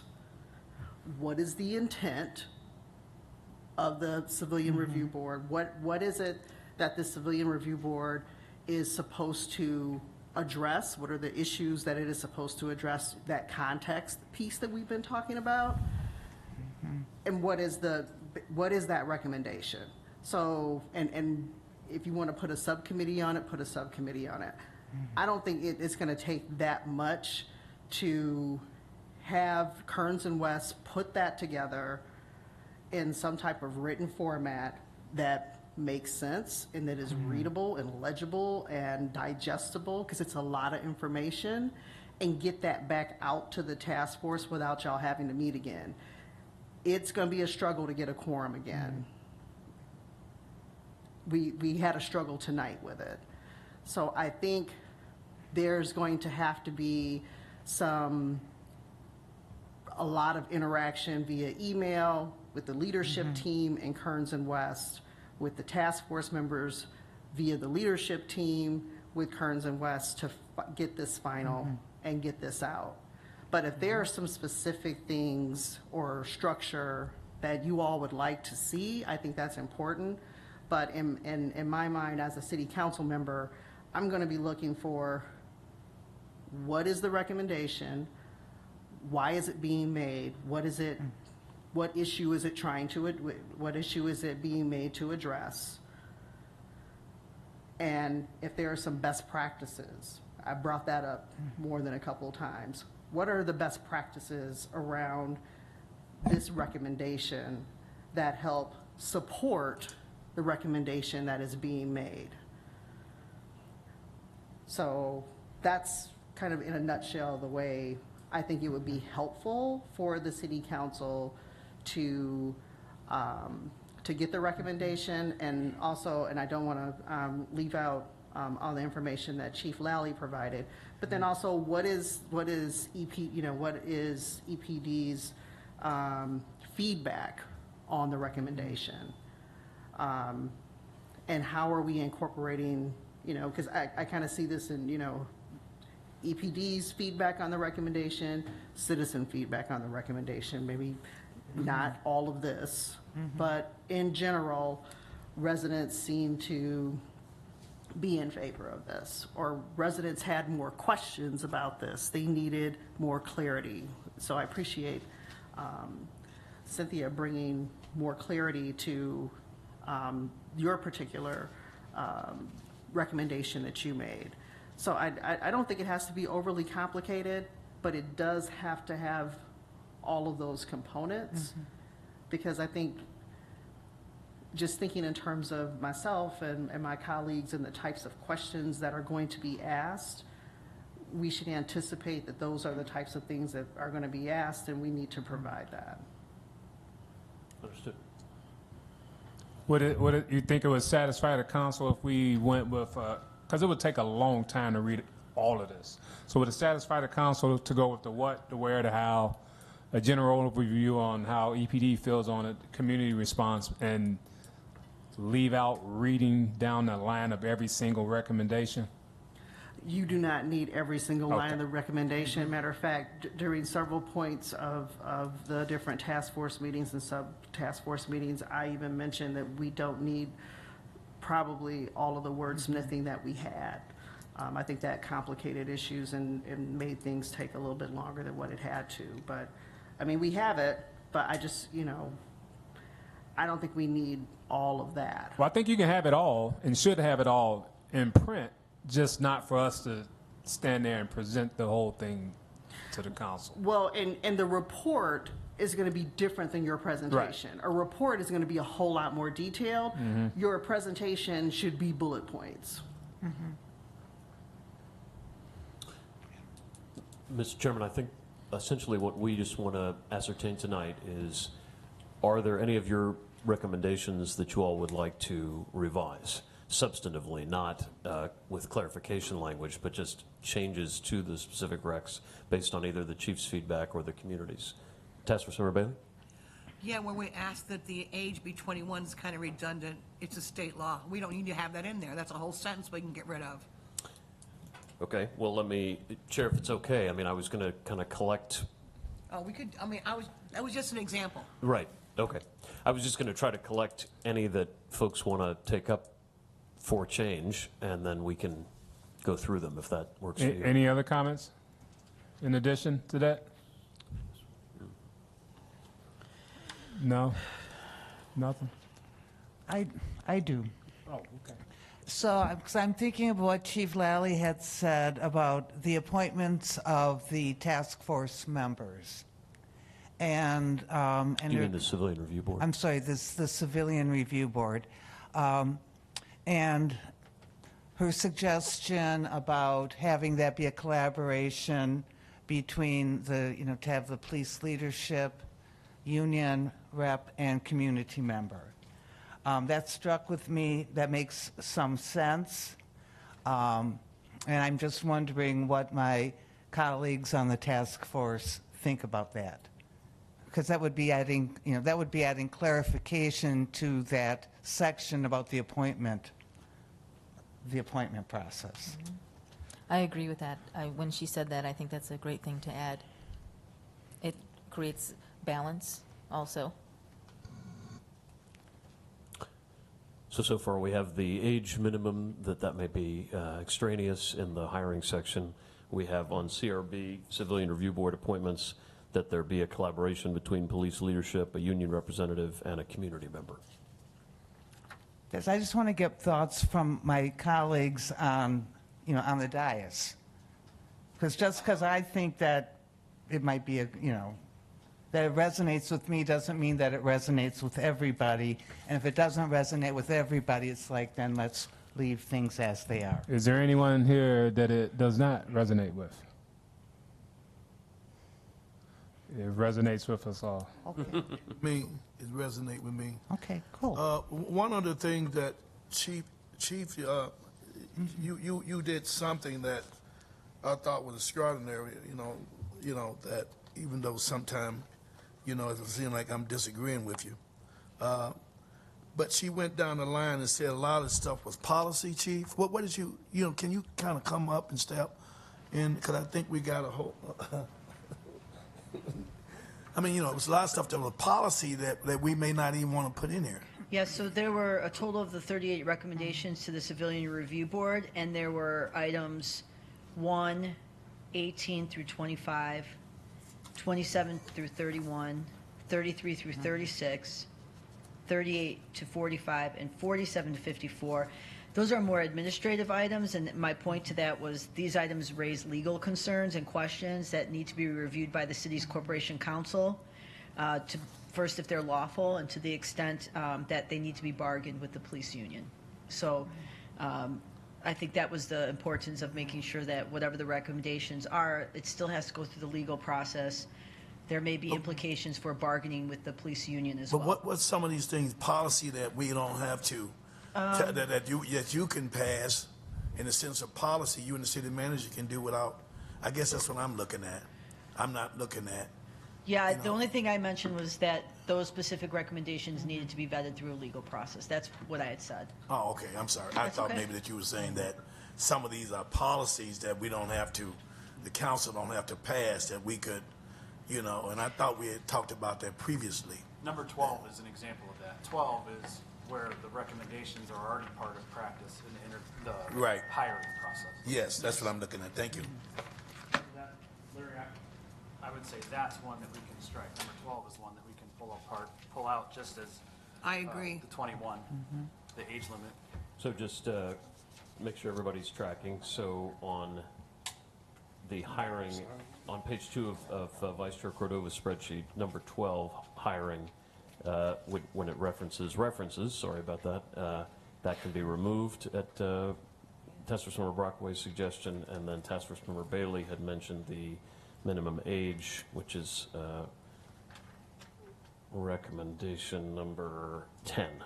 So recommendations 10 and 12 feel extraneous to the body and can be removed. And then we also passed something already, Councilwoman Powell, on the SROs, that we already passed, and this council just passed the SROs, something that we're gonna continue the SRO.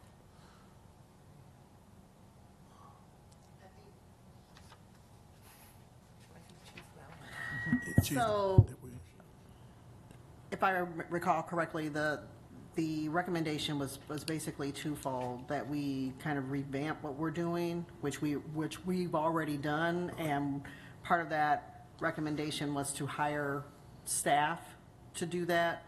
That's already part of the YEP program that is in place. So you can probably, maybe instead of getting rid of it, the task force can say that they are supportive of the city moving forward with plans for the YEP program. The aspect of phasing out SROs from school, that would probably be a recommendation for the city to. That's not in there. That's Not in there. That's We right. just discussed That's that. right. You just mentioned that that was something that was taken out earlier but was still in the document. It's not in the document either. So that's already been removed or will be removed. No, and it's not on this one either. Okay. I guess I'm just trying not to duplicate anything that, you know, it's unnecessary, and I think that's what we're trying to do. Other recommendations folks want to see revised or changed in some way, substantively?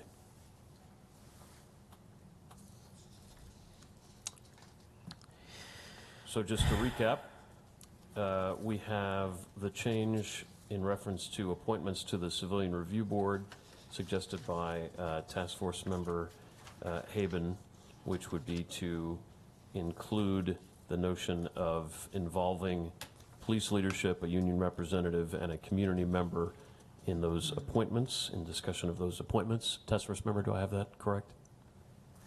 Yes, I'm looking for the number so that you know exactly where I'm which part I'm referencing. Yeah, I think so. Yeah. I think, It's number 36. yes, that's Great. where it's enumerated, Okay. input. So we'll amend 36 to that effect. Okay. And I think what is specifically for someone on the task force too? Yes, sir, that was Yeah. mentioned. I'm sorry if I didn't say that. Yes, sir. Okay, thank you. Vice And that Chair, part's already in the recommendation. the task force is mentioned in the recommendation. The police leadership and the union rep are not mentioned, so that would be Correct. the substantive change. Vice Chair, would it be appropriate to take a vote just on that amendment? I don't know. It's up to the group, honestly. I don't know what's going on, so. Okay. Chair, would you Make like it to easy, just take a vote. Okay. That way there's no arguments about it. would you- We are voting on an amendment to recommendation 36 for the Civilian Review Board to include police leadership and a union representative in providing input on the selection and appointment of members to the Civilian Review Board. This was made by Member Haben. I don't know if we need a formal second, I second. Second. but it is seconded. Okay. Chair, would you like roll call or just a voice vote? We'll do voice. All in favor of the additional recommendation, say aye. Aye. Aye. All those not in favor, nay. I abstain. Ayes have it. I abstain. One abstain. Okay, thank you very much. Then we had items 10 and 12 under the hiring et al. Subcommittee. These were for recommendations that folks felt were superfluous and not needed, one on the age minimum and one on the references. So I know Member Brockway, Member Bailey mentioned those. Perhaps a voice vote, Chair, to see if folks are in agreement to remove those. All in favor of removal, say aye. Aye. All those not in favor, Nay. one nay. Okay. Ayes have it. I don't have any others that required a substantive change, Mr. Chair, unless the task force has others they wanted to raise. So I do want to raise the recommendation number 46. I would like to make the recommendation that we remove it from the recommendation list.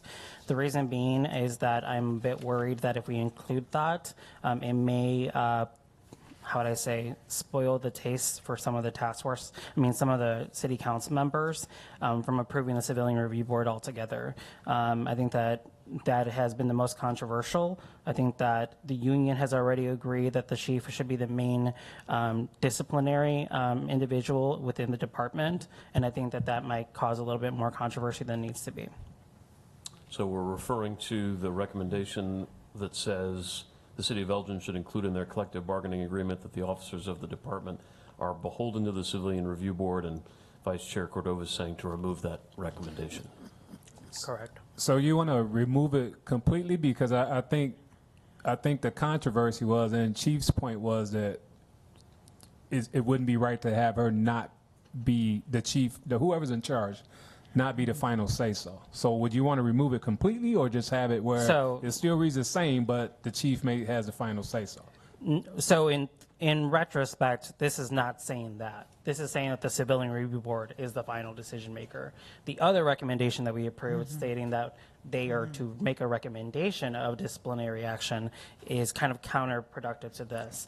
And the other one, just based on the numbers that we're looking at right now, had a lot more consensus than this one. So again, I don't want to ruin an opportunity for the Civilian Review Board to be created if that's what the City Council makes. And I think that this may spoil that chance. Just my opinion, and that's the reason I brought it forth. Mr. Chairman, Reverend Brockway had something. So number 26, I would be in support of removing it if. Oh, 46. 46. Hang on. Sorry. 26 is the one that contradicts it, that the chief lifted up for us. She said cross-reference 46 as the one where these two are in tension. I got the numbers. What I think we should say, though, is that highlighting exactly what the chief said in the police commentary to say that officers are required by policy to abide by disclosures and interviews related to any investigation or complaint. That doesn't stand. I understand what this number 46 was trying to say in that sense that they have to follow what the Civilian Review Board says.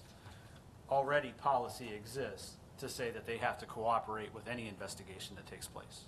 So that wasn't the intention of Marcus's recommendation. The recommendation was that the Civilian Review Board would be the final decision-making with any disciplinary action. So based on the intent of the recommendation. Then it's poorly written. Yeah, well, that's my problem with a lot of them. So that's why I'm saying that obviously we all didn't understand it from that, how it's written now. So let's just avoid any complications in the future and just remove it. The group had a consensus with Chief maintaining the power of final disciplinary action. So I say that let's just continue with moving forward with that. So just to make sure, though, that I'm tracking Task Force Member Brockway, what I heard Judah say is we need language in the report to clarify that officers by policy must comply with investigations that involve the Civilian Review Board. That this, but perhaps to Vice Chair's point, this particular phrasing is inartful in terms of what we're trying to get across. Member Haven, you're. And I agree with that. Okay. Just clarification with Josh's point.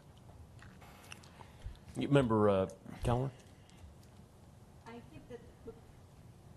I think there's something in that recommendation that Marcus was trying to get across, which was he was really stressing the point that the city needs to include it in the collective bargaining process. It's not just that officers should be beholden to a citizens review board. He really wanted that to be a part of his recommendation. I'm not going to say whether I agree or disagree. I just want to make sure that his intent is brought forward because he's not here this evening. I don't think we can neglect the police union, the collective bargaining aspect of it. I think he wanted to make sure that the city includes that it's not just a policy that we decide or whoever decides that, hey, the Citizens Review Board has the final say, the chief doesn't. It's that he wants it to be part of collective bargaining. Correct.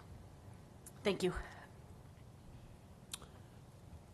Other comments on the original? Because there's a problem that Aurora is having. Aurora is having that every time, that 99% of time that the chief and the Citizen Review Board recommends something, the union overturns it. So that was Marcus' intent, for sure. Yeah. I also don't think we really have the right to remove a recommendation made by somebody who's not here tonight.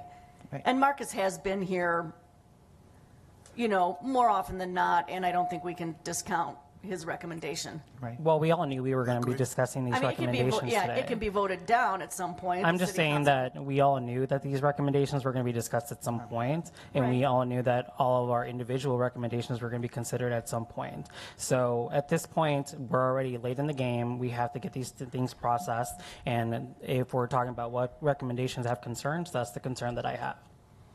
Okay, point taken. Well, the council going to have to legal, you just heard the chief said it's still going to go through the legal vetting anyway. So, I mean, It's time for us. You're right. We're late in the process, so let the chip fall where it may. Let's move forward. Well, let me just make sure, Mr. Chairman, if I may, that I'm understanding the intent of this conversation. I think Vice Chair Cordova brought this up because the language as it's stated, he felt may cause some confusion and consternation. The rest of the body seems to be saying the Civilian Review Board's authority or powers should certainly be part of a collective bargaining agreement, that it needs to be negotiated in collective bargaining, and that by policy, officers should be required, as they are now, to comply with the requests made of the Civilian Review Board in any investigation. Put it in that language. I love that. Put it just like that. Thank you. So, I guess it just boils down if we want to vote it out or not. Yeah. Did you get a motion on it? yeah, so it was, It was Vice Chair Cordova did move to remove that recommendation. I second. And it was seconded. So, Chair? Voice vote, because I'm saying. All those in favor of removing that recommendation, number 46, say aye. Aye. Aye. All those not in favor? No. No. No. So you have to I do think a voice, I think you have to do a vote roll would call. be helpful. We're It doing was, roll it was call. pretty clear. Me and Cynthia voted yes, and everybody else voted no. Is that not clear to everybody I else? thought I heard more yeses. I thought Yeah. me too. All right, let's do this then. Bailey, On 46, removing it? correct. I'm a no. Battles. No. Horton. No. Haben. No. Rivera. Yes. Brockway. No. Calamar. No. Cordova, yes. Laylark. No. Exactly. All right. Well, now it's official.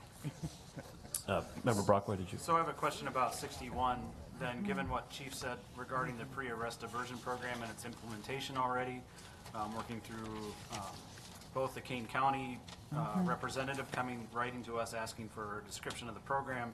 Seems like this is redundant, that it's already in place and begin working towards that. So I would disagree.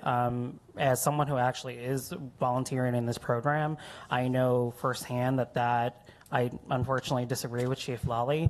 From what I've understood from the community members that are volunteering for this program to emphasize this program to the residents, the police officers are reluctant to refer any individuals to this program. Out of the members that have been referred to the pre-arrest diversion program are actually post-arrest diversion referrals. So meaning that they've already been booked, arrested, and already have a court date in hand, which may impact their lives in all different kinds of ways. So making this recommendation a requirement that all police officers, so regardless if they believe in this process or not, have to adhere to ensuring that these individuals facing these vulnerabilities are referred into this program if they're eligible. There's eligibility requirements that they need to meet regardless, but either way we can see how many people are being diverted from arrest records, from being impacted, because it impacts your work, it impacts your life, getting arrested for any of these situations instead of getting the help that you need.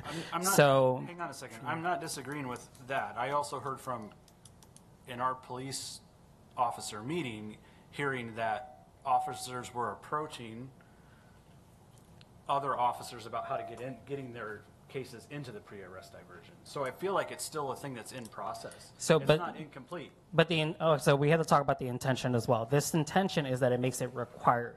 There's going to be a handful of police officers that are going to go out of their way to ensure that their residents get these referrals. But there are still police officers that are not going out of their way, even though they know this program exists. They know they can refer these people, and it's not until their supervisor asks them, "Why did you not refer this person?" and that all of a sudden it's a post-arrest referral. So this is where it's falling into this place, is protecting the residents that are actually facing these vulnerabilities. Chief, can you answer how many currently in the calendar year you have in pre-arrest diversion right now? I don't know offhand, but we do have those stats, so I can get that to the task force tomorrow.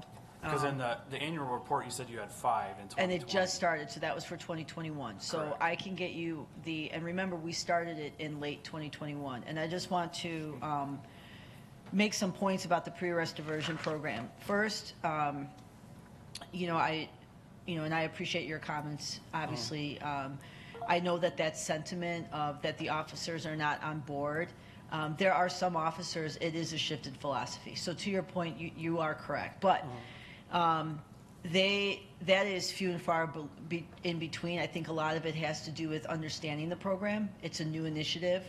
I will also tell you, because I asked Sergeant Tony Regano, who runs CCSU and is intimately involved in pre-arrest diversion, what's going on, anecdotally in the department.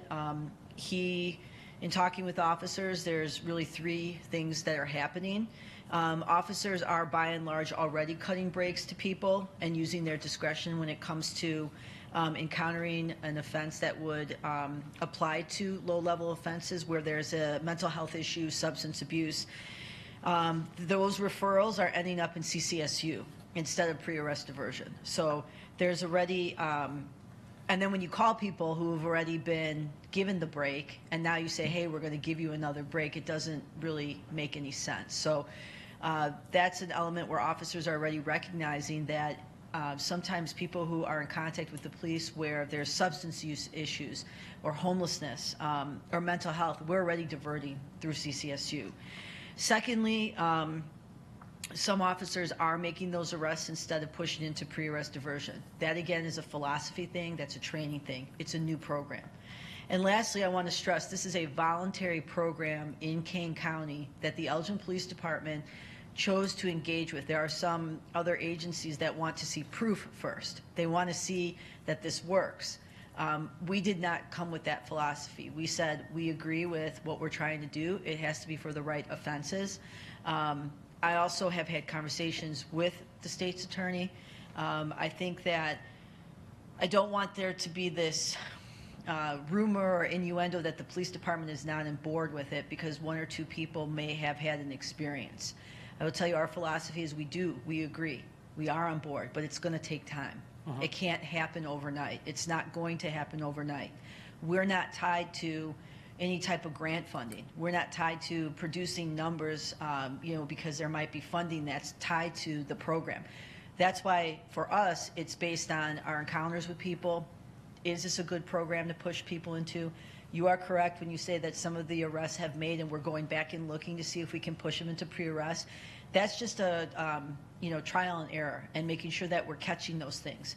So I just want to stress that we believe in the philosophy. We're working to adjust where we need to, more training, having more people come into the department to talk about pre-arrest, training for community members on what it is.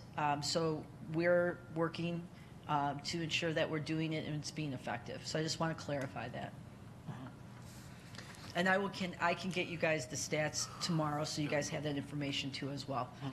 And regarding those stats, I would really like to see the stats of any other communities that are incorporating something similar. Because from what I understood in the last couple of meetings that I've had with them is that communities in the same size or even smaller are having more referrals into their programs. So I'm not completely sure how being a new program removes our opportunity from helping people. And I think that giving people a break is different than giving them care.